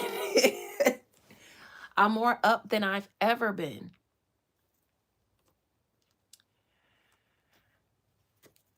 So, in my book, it's an eye for an eye and a tooth for a tooth. I don't care about the settlements or anything like that. That's cute, but I need to get it back in blood. If my life is ruined, so is yours. If I cry every night because I lost a loved one, you gonna cry every night because you lost what you love the most too.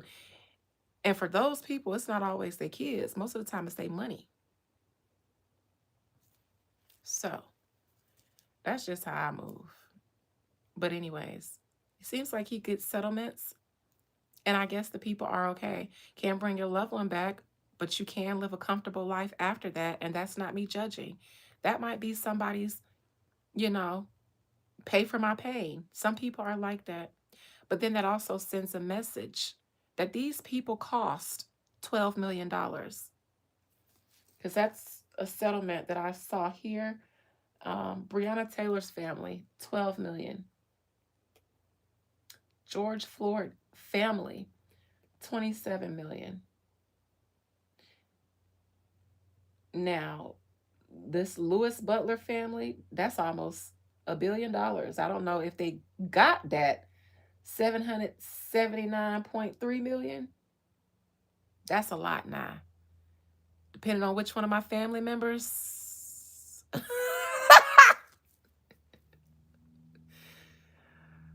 I ain't got no kids. So, and not no price in the world for any of my nieces and nephews. But if we talking cousins and stuff,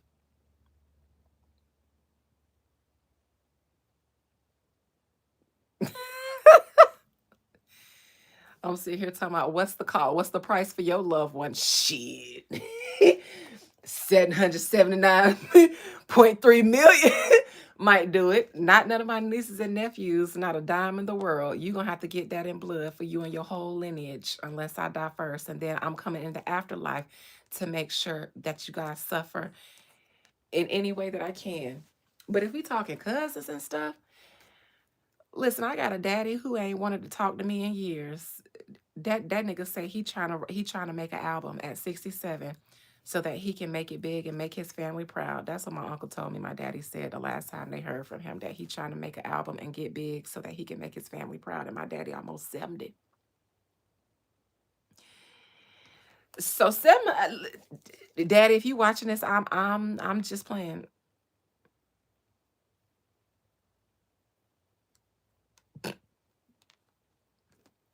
Shout out to my daddy because he low key be stalking me. He probably is watching this. He's a Scorpio, so he absolutely stalks me. I found that out when he got out of prison, and the music making platform that I was on, he created an account He became my biggest fan. And I was like, how the fuck? But yeah, so he's a stalker. Shout out to my daddy if you watching this. I ain't talked to you in 2 years. I hope you alright. I'm alright if you care. And stop hiding in the bushes. Stop being a weird ass Scorpio. If you're gonna stalk me and watch me everywhere else I am, you can still call. I don't hate you. I'ma always love you. But I finally took your advice and gave you the space that you asked me for since you couldn't be the father that I needed. I love you. I just stopped fucking with you because you was breaking my heart. But stop being a weirdo and watching me in the shadows. Cause you do that. And I meant to say this the other week. I did a reading to check up and see how you were. And it looked like on my near future that you might receive a message that might make you happy from me. So I thought, oh, well then let me shout out my daddy since it seems that he be stalking me on my YouTube since you can receive my messages. I ain't gonna shade your music career too much, although Andre, you got grandkids that you could be trying to get to know. Leave the music alone, okay? I did. Since I'm finna be 40, you do the same. You're not going to blow up. I'm not saying that because I'm a hater. I'm saying that because I'm being realistic with you. But what you still have an opportunity to be successful at while your children are alive and have enough grace in their heart to still make space for you. All you got to do is try. That's all you got to do. We don't judge you for anything, nothing at all. At least I don't. I never have. I never will. Just stop being weird and stalking me and just text or something. I won't even ask to talk to you because I know that's a little too weird for you being too close and too emotional. But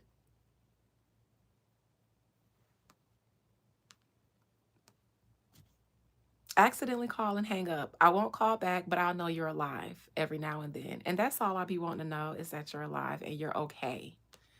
All right, no more side secret messages to my daddy because he a stalking ass Scorpio and he be watching me everywhere because he's my biggest fan and he's proud of his firstborn daughter, but he ain't been right since prison.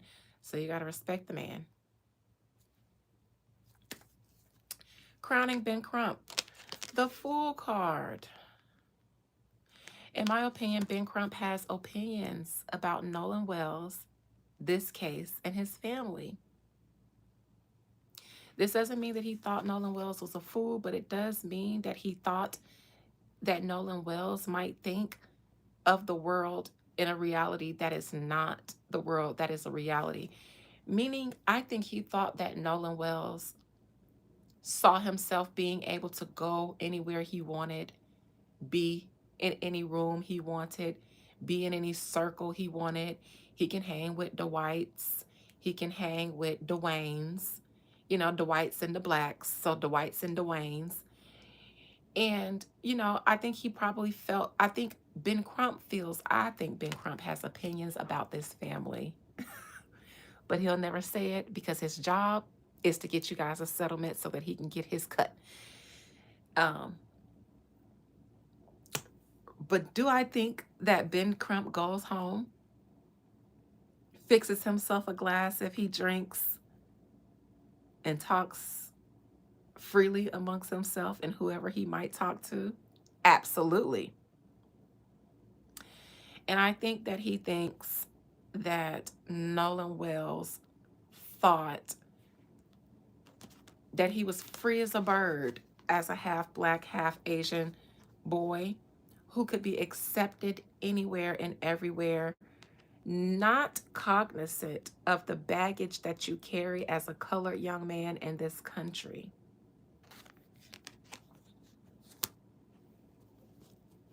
I think Ben Crump thinks that Nolan Wells' family did not prepare him for reality enough.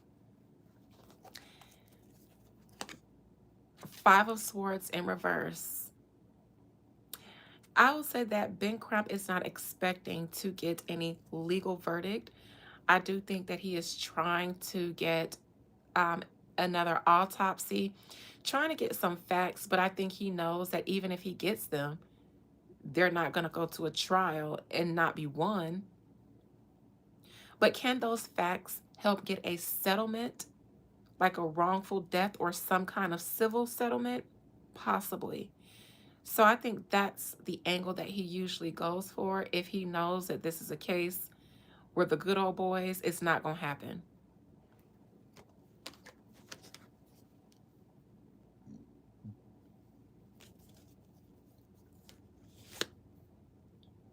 Three of Cups in reverse. These are the friends who aren't forthcoming and who aren't talking. I'm asking about Benjamin Crump, but what I see right now is the case that he's currently working.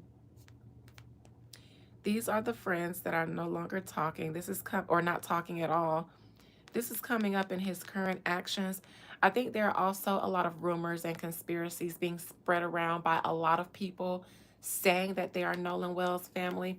I think I saw a post on a blog correcting that or addressing from the family that a lot of people claiming to be his friends are coming out with theories and things like that that are not necessarily true. So I think currently that's what Ben Crump is dealing with in regards to this Nolan Wells case, is all of, the kids who are coming out now, with their insight or input, theories, rumors, and all of that. Trying to make sure that the real stuff doesn't get mixed in to all the other people, all the other kids, who are becoming emotionally invested in this. External to Ben Crump, how he's seen,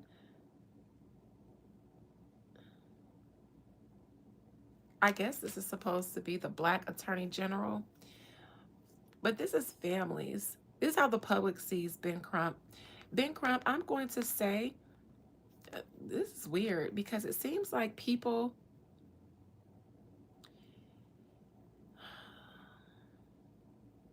I feel like the whites see him. If he has a rumor of being the Black people's attorney general, then I feel like white people gave him that title. I think white people see him as the Black people's attorney general. And white people in that world may even refer Ben Crump to other Black people. Say you're Nolan Wells' family or Breonna Taylor's family, it becomes a national thing, and all types of people come pouring in, trying to help out or something, even white people. And they refer you to somebody who can help in their network. A Ben Crump. He's the one that even the whites in politics and in law would refer you to. Now, why? Because they know that he knows the system. He takes the same oaths that they do. He practices the same law that they do. But he does not have more verdict wins than settlement wins. His peers know this. He's created a niche for himself in the Black justice community.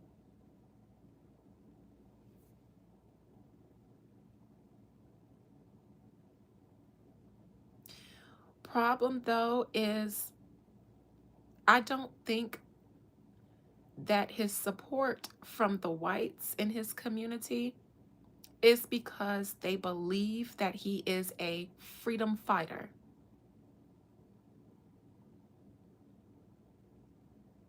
In fact, on the contrary,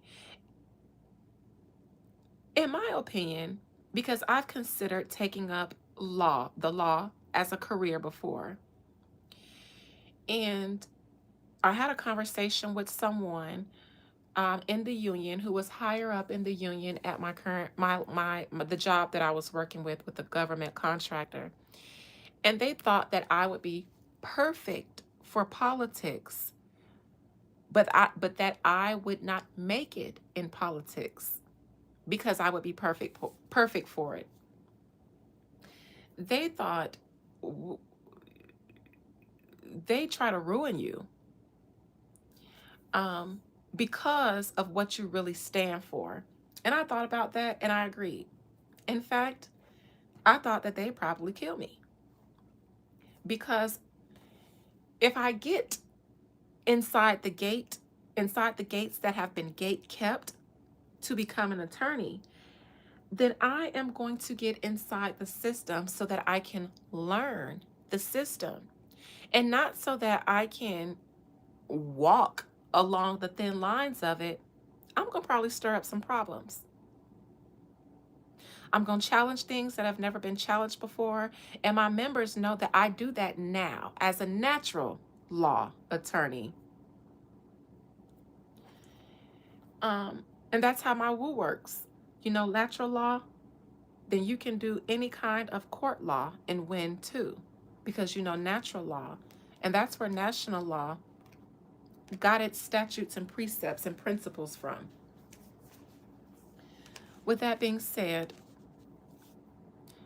I don't believe in black activists who get involved in black activism on the law side, meaning attorneys who become civil rights attorneys. I don't trust the ones who get involved in freedom fighting for the blacks who are well embraced by the whites.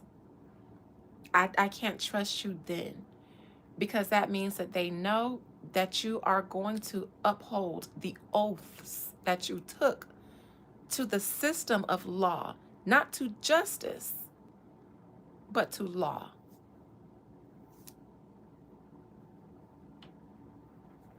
Me as an attorney would be taking westernized law to court. The prosecution first versus national law. Let's start there. You can't challenge the law until you challenge the law itself, the laws itself, the precepts that they were wrote on, because they tell us there is a way that you can know where they got the foundation for how they created national law. It's called a book called Law of Nations, and they got it from natural, meaning God law. They absolutely use the principles that you learned in the book of Genesis.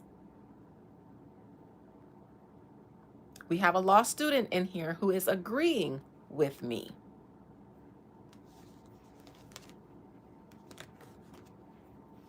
So I would challenge the laws itself. Then they kill me. Because who's done that?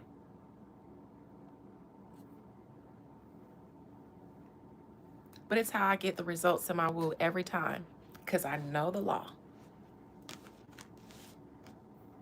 The law that they got their law from. And it supersedes. Anyways. So he's seen... Wiki says he is referred to as the Black People's Attorney General. I think that is a name that the white people gave him.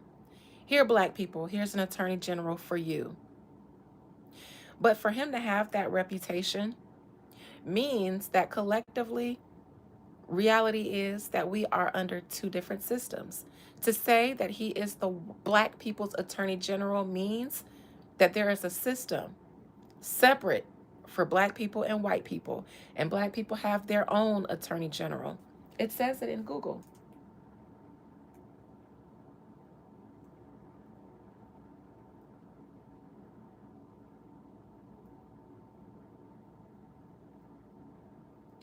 The Google overview says it about him. So that's how he's seen. He helps families get settlements. And the law is okay with that. They're okay with settlements because it never challenges the law. It just pays you off to look the other way to the law, not being upheld for you.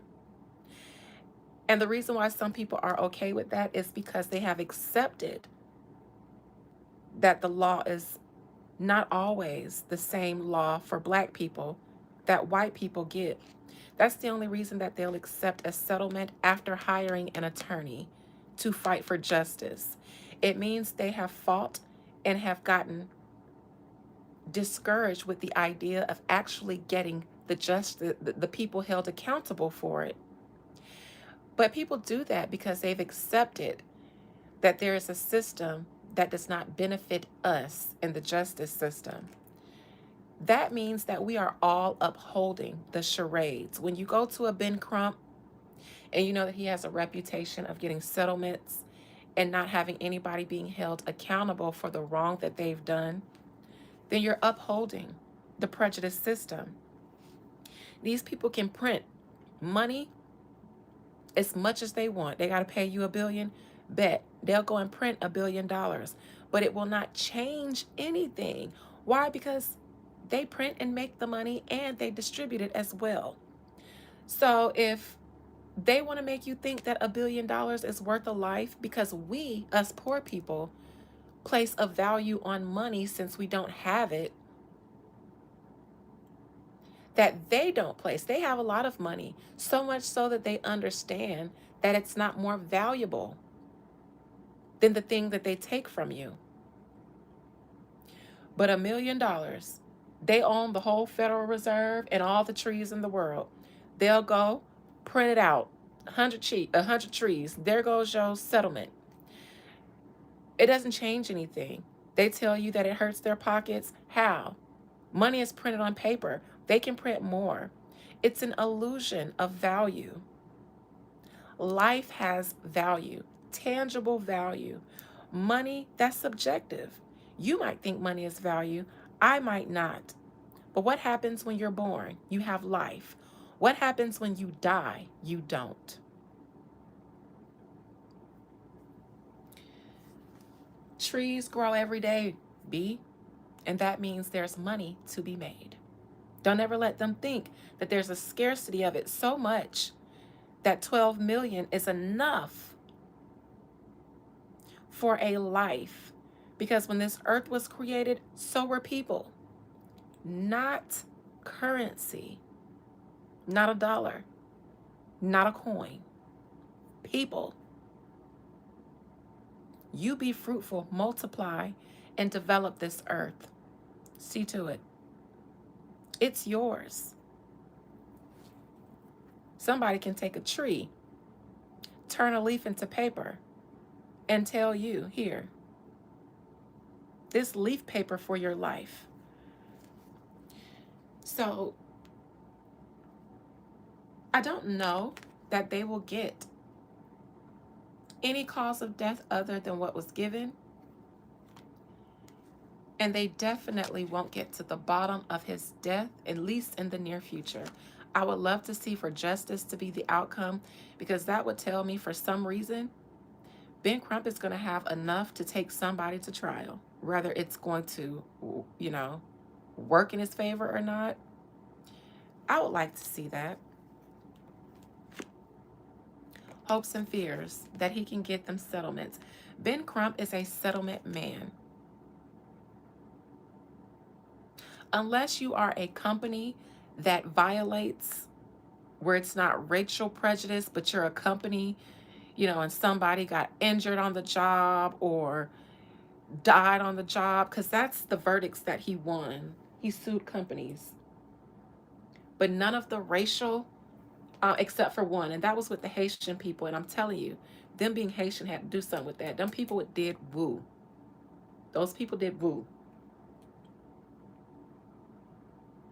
Both them Jean family, they did woo. I'm positive. And I knew that they was going to do it.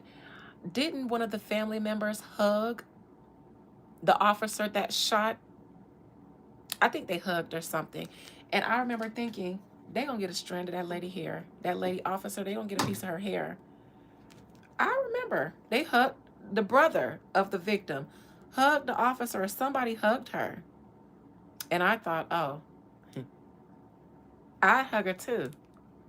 And they shed, pluck a hair right off the back of her coat. She would never know. take it home and do her the fuck in. Do you hear me?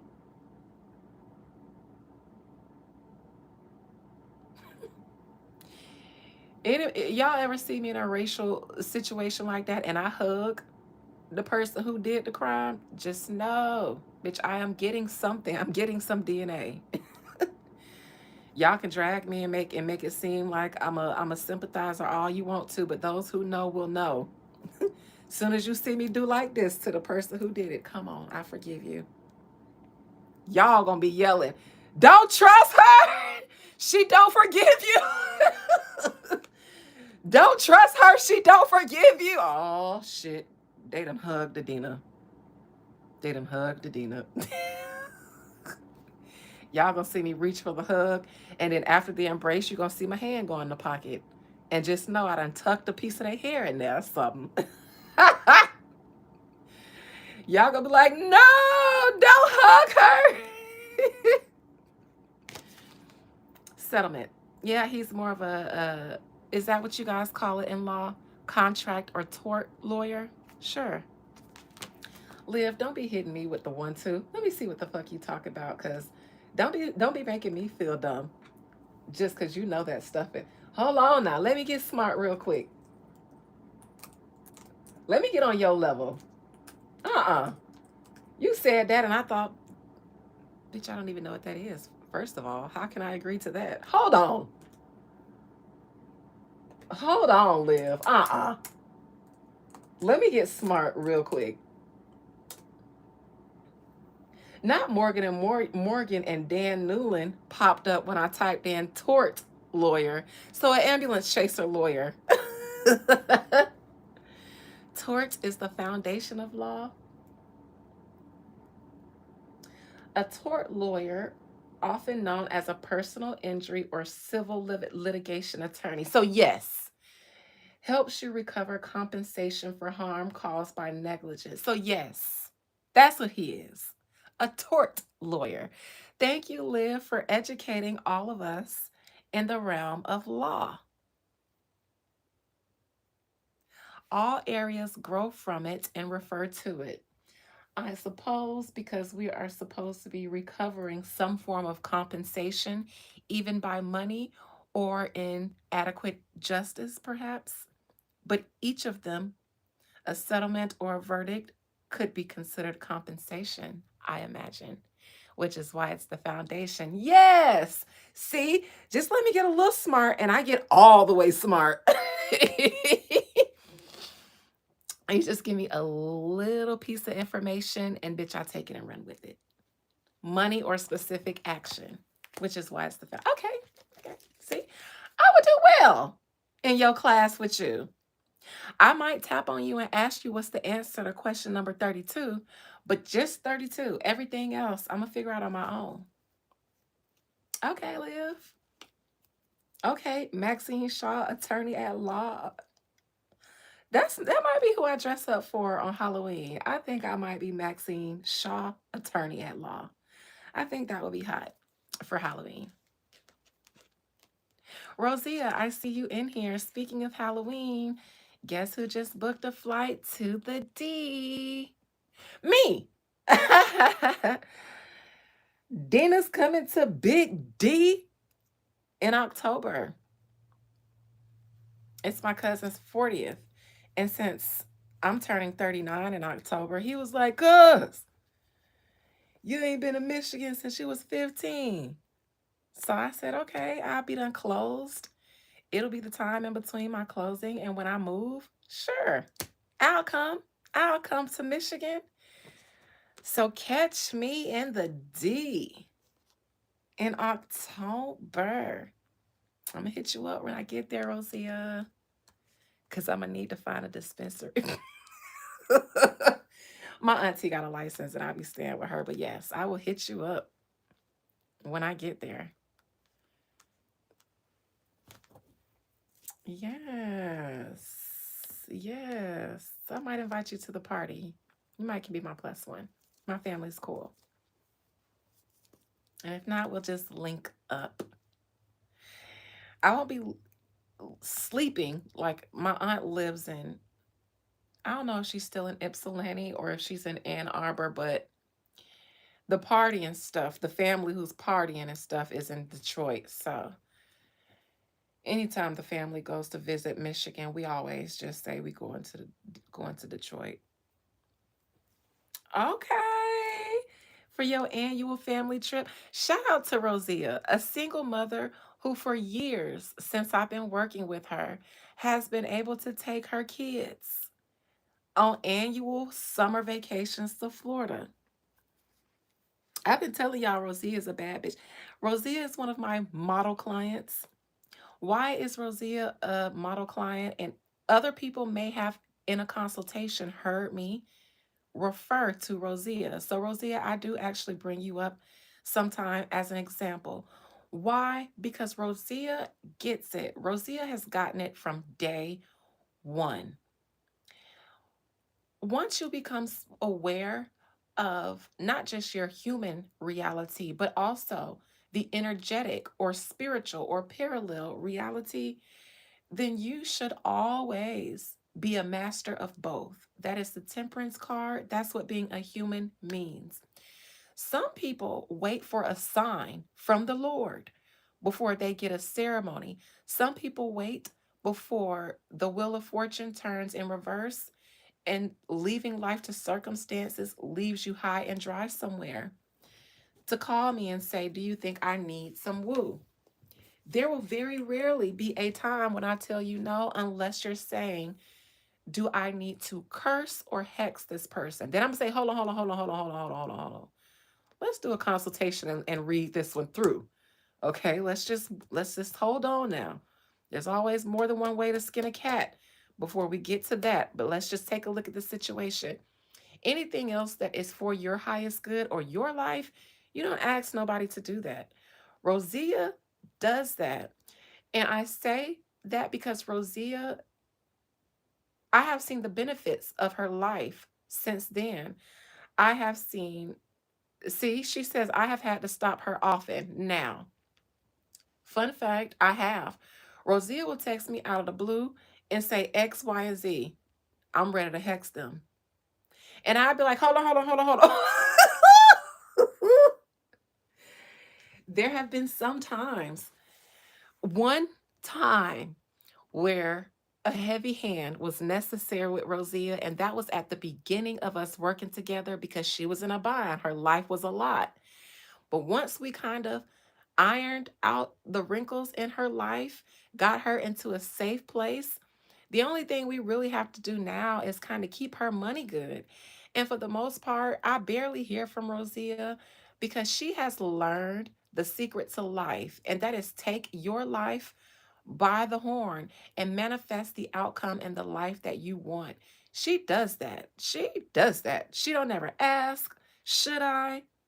She don't ask, should I hex? She will text me and say she wants to do she wants to do it. And sometimes she will walk herself back. Fun fact, because she just did.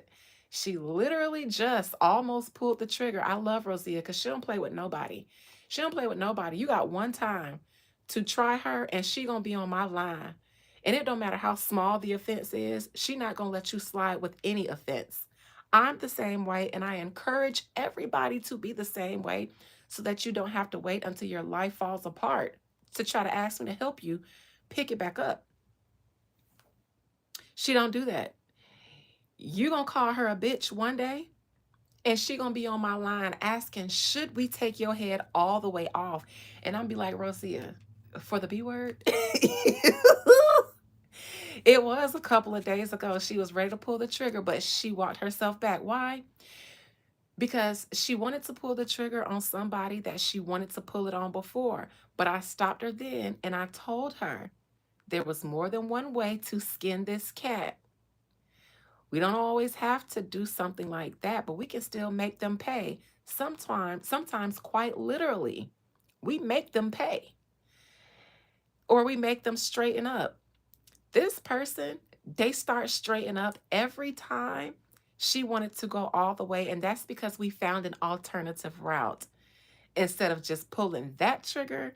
So now every time they get out of line, she'll call me and be ready to pull it. But it's like the ancestors will hear her plotting and they'll be like, okay, okay, okay, okay, okay, okay, hold on. I'm gonna get him. I'm gonna get him. I'm gonna get him. And then the ancestors step in and they get him together. I'm gonna pin that, not because I'm conceited, but because this is a testimony from somebody that I work with often.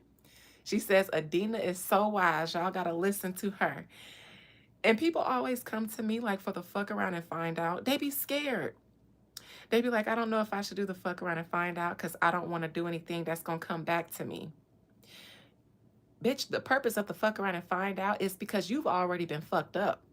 So we have to get it off of you, get you protected. But when I take hex or nasty energy off of you, energy does not die. It just transforms. So it's not enough for me to do a hex removal or to just clear the negative energy out. I have to repurpose it so that it doesn't get repurposed for you. So let me take it and send it back. That is not a hex. That is, if you fucked around with me, you finna find out not to fuck with me. It's defense work. It won't hit nobody, and there will be nothing to strip off of you if nobody is sending anything your way. Gossip, you know, hate and negative. It don't always have to be witchcraft or a hex. Gossip and any malicious negative energy that somebody is willing or projecting on you manifests. And if they do it enough, then it has the same effects as a hex or a curse. So all of that can be taken off and sent back to whoever originated. You're just making them responsible for whatever they conjured up. That's not a hex or a curse. So if you scared to fight back after a bitch hit you, then that's on you. I can't do nothing for you. But people be scared to do that because they think it's a hex or a curse. And I be thinking, didn't you call me because you're going through it? Did the people who's taking you through it, are they scared? Do they feel bad about it? Did your mama ever tell you if somebody hit you, knock their ass out? Well, my mama did, and that's what I believe in. So if you don't hit me, nobody gets knocked out. I don't have no reason to need to do this type of defense or protection. Nevertheless, I will tell you if the first thing you think that you need to do is hex or curse somebody, I'm going to say, let us take a look at this situation and see what it is because there are alternatives. Hexes, you do risk getting a little residue because sometimes what you feel like somebody might have done to you, you might not be so clean in the situation. So in that case, let me look into it so I can be the judge of that because I'll see what's just and right. And then if I determine, okay, they tried it, but in my opinion, a hex and a curse is bringing destruction to them. Yeah, it might make you feel good for the moment to see them suffering and going through it, but then what? I believe in making a bitch pay for my pain. And there is domination work that you can do to make a bitch pay for your pain so that they lose finances and money and income and prosperity because they're paying it to you. So you can receive an unexpected check in the mail because that person you don't know just lost their job. Rosia, she wanted to hex somebody. I gave her this alternative. That person filed for their income tax. She got a check out of their income tax before they got a cut out of their income tax. In that regard, what made her happier? Getting that money on or seeing him suffering for a little bit? Getting that money on.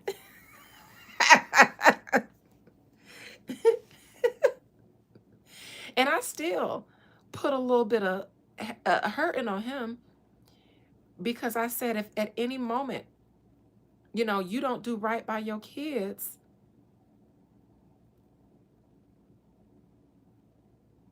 and if he slip up, she'll call me. But before she can actually pull a trigger, that bitch be done straightened up. That's not a coincidence. We had to fix him.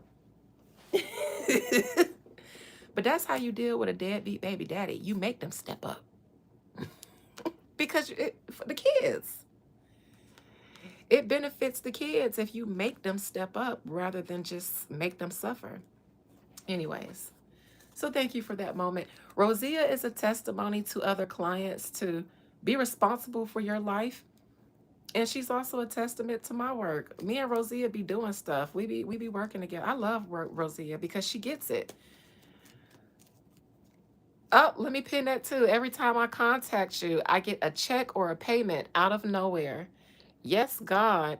Now, why? Because Rosia gets it. I ain't even always got to do the woo. It's been times where me and Rosia will be talking about planning out a ceremony. And then before I even actually do it, but because I'm stewing on it in my mind, results already coming in, things are already starting to move. So I say that because Rosia gets it. She's not a person who, hey, can you do a reading and see if the spirits think I should do a crown of success?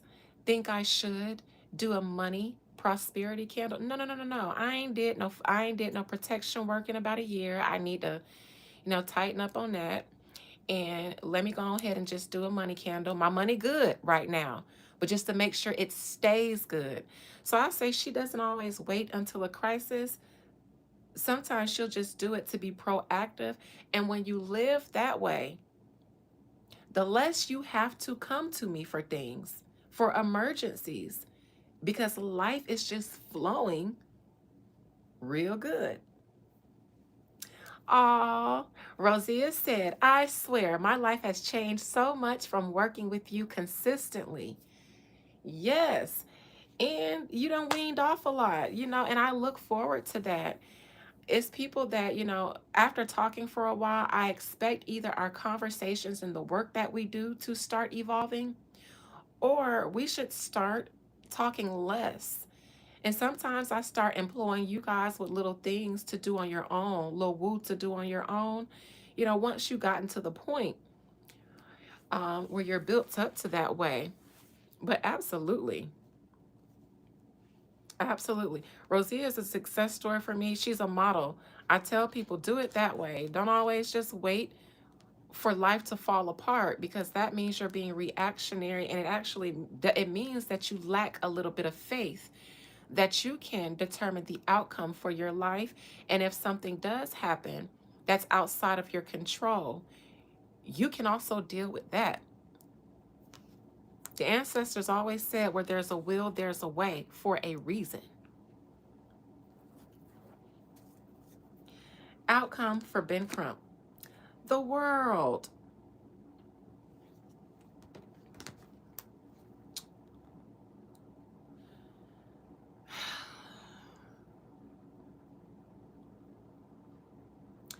Ben Crump will take on another major case sometime in his future involving a woman.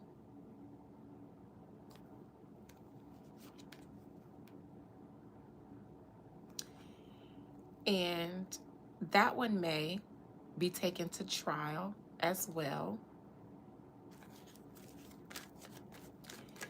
Nonetheless, in my opinion, Ben Crump will be a celebrated Black activist by both Blacks and whites. In fact, the most criticism from his career that he will receive will be from the Blacks. People that know better. Not say no better, because I'm not saying that he's an outright bad guy. I don't see the justice card anywhere in his spread. So this man does not typically shoot for justice, because then he would have more losses than successful settlements. And in my opinion, that's important. And that's no shade, because to an attorney, having a reputation or a resume with a bunch of wins on it, I'm sure every attorney wants that. And a lot of attorneys stay away from cases where they know it's a lose-lose case, which is why, live your right. This man is a tort attorney. It's easier to get a settlement or a civil settlement rather than winning in the court of justice or actually getting verdicts on behalf of his black clients because he works a lot on civil rights and prejudice. Ben Crump is an attorney in the US. So he understands the system, and he's black, so he understands it from both sides. He seems like I'm perfectly fine getting settlements because then he always gets paid. I don't believe he would get paid in these civil cases if he takes them to court or a trial and then does not win. In this regard, the settlements go through, he gets a cut, and he gets to look good by saying, we got some form of justice for the family. So I am here to understand him better, and my opinions of him stand even after this reading. Although I think he's bliggity black. And reading his whole facts, he's born in South Carolina, went to school in Florida, all of that. This is a bliggity black man. So when he goes home and takes off his Martin Luther King voice, he talks all kind of shit. Sometimes about his clients because he's black in the US. So sometimes, and I think this Nolan case situation is one where he has strong opinions, strong black ass opinions that have to come behind his lawyer ass opinions.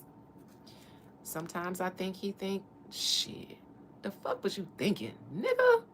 I think he gets home and sometimes be nigga this, nigga that, and this nigga, and this nigga, and this goddamn black ass nigga got the nerve to, and this fool.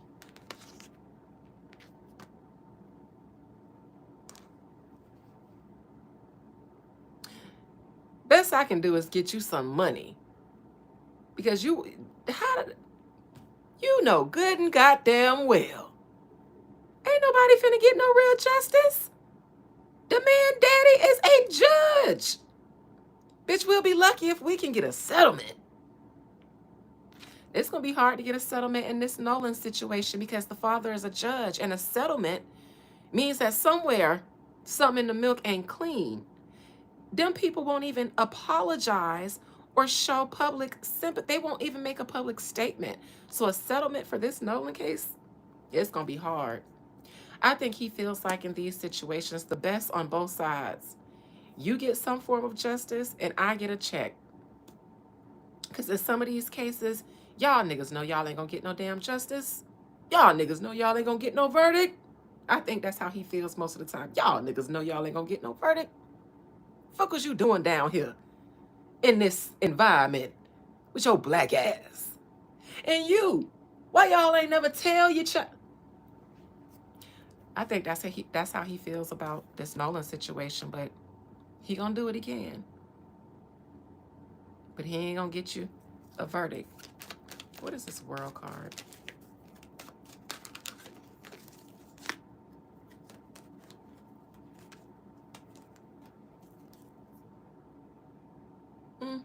I see another major case involving a woman with him.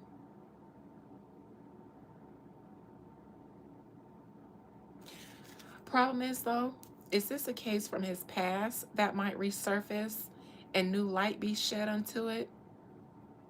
Could be.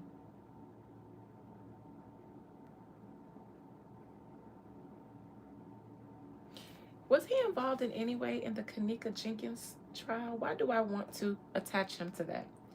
Ben Crump.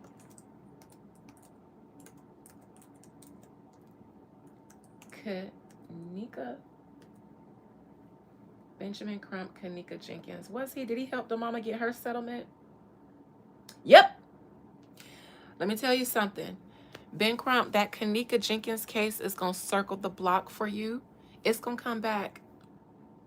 You want to know why? Because the mama ain't been right. She been haunted ever since she took that settlement so that she didn't push and pursue those people for truth. Ben Crump, in my opinion, because I remember she brought up your name in that. Did you? Did you help her reach the conclusion to just take the settlement? Because I feel See, even before I pulled this world card, and I was trying to think of the cases that you were connected to. I said the Kanika Jenkins case because I remember, and I remember reading it, and I remember reading it and saying that Kanika Jenkins' mama, something in her milk wasn't clean. I saw her being haunted. Then she came out looking a mess, a strung out mess. And whether she's strung out or not, that lady is haunted. Sometimes you ain't haunted by a ghost. Sometimes you're haunted by your actions and the ghosts attached to them. Ben Crump, somewhere in the future, the Kanika Jenkins case is going to be brought back up, either in the Black community, maybe even like on main or public platforms, but it'll be talked about again and your involvement in it. And it's going to be because Kanika's mother is crumbling, slowly wasting away under the weight and the pressure and guilt.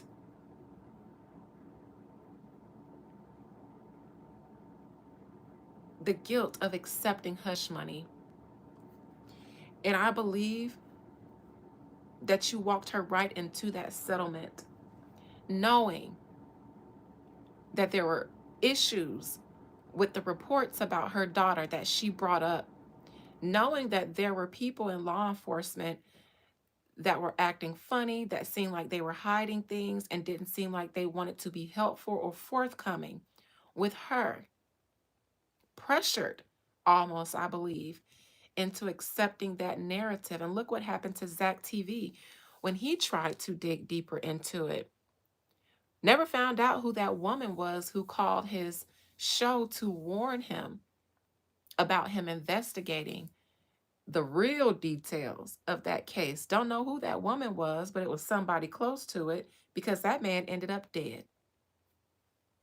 They tried to say it was street beef, but somebody called him and warned him anonymously about his involvement in investigating Kanika Jenkins, and all of a sudden he died in some street beef. Oh, nobody was arrested for it either. I already told y'all about how those industry hits and high power hits sometimes look like gang beefs or street beefs, and sometimes they employ those gangs or your ops to do the job for them. Doesn't change the fact that it's not a street beef related crime. Ben, be careful. Kanika is going to come back and haunt you too, I think, in some way. Maybe not anytime soon, but before you can be fully celebrated, the people in the know in the Kanika situation, somehow you're going to be drugged back into it or your involvement in it. And why you did not pursue the justice that it looks like should have been pursued. In fact, I think you might have participated in keeping Kanika's mother from pursuing it. And Ben Crump, maybe by the time you get involved in these situations, you push for a settlement because you're coming as an agent. You're coming to these Black people who have all their hope in you. You have all this clout. They feel like you're going to be the one to get it done. You have respect amongst, your legal peers and all of that. The media, the white media doesn't try to bash you, even though you're always freedom fighting for the Black community. They accept it. They let you, which lets me know you're not fighting for anything at all, anything meaningful.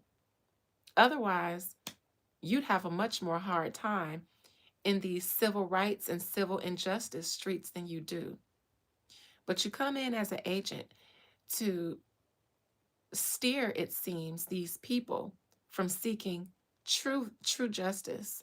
You steer them, kind of like our civil rights leaders did during the civil rights era, during the peak of Black fatigue. Those white people were afraid.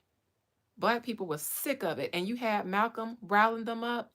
You needed a Martin to cool them down, because them being fed up is justifiable.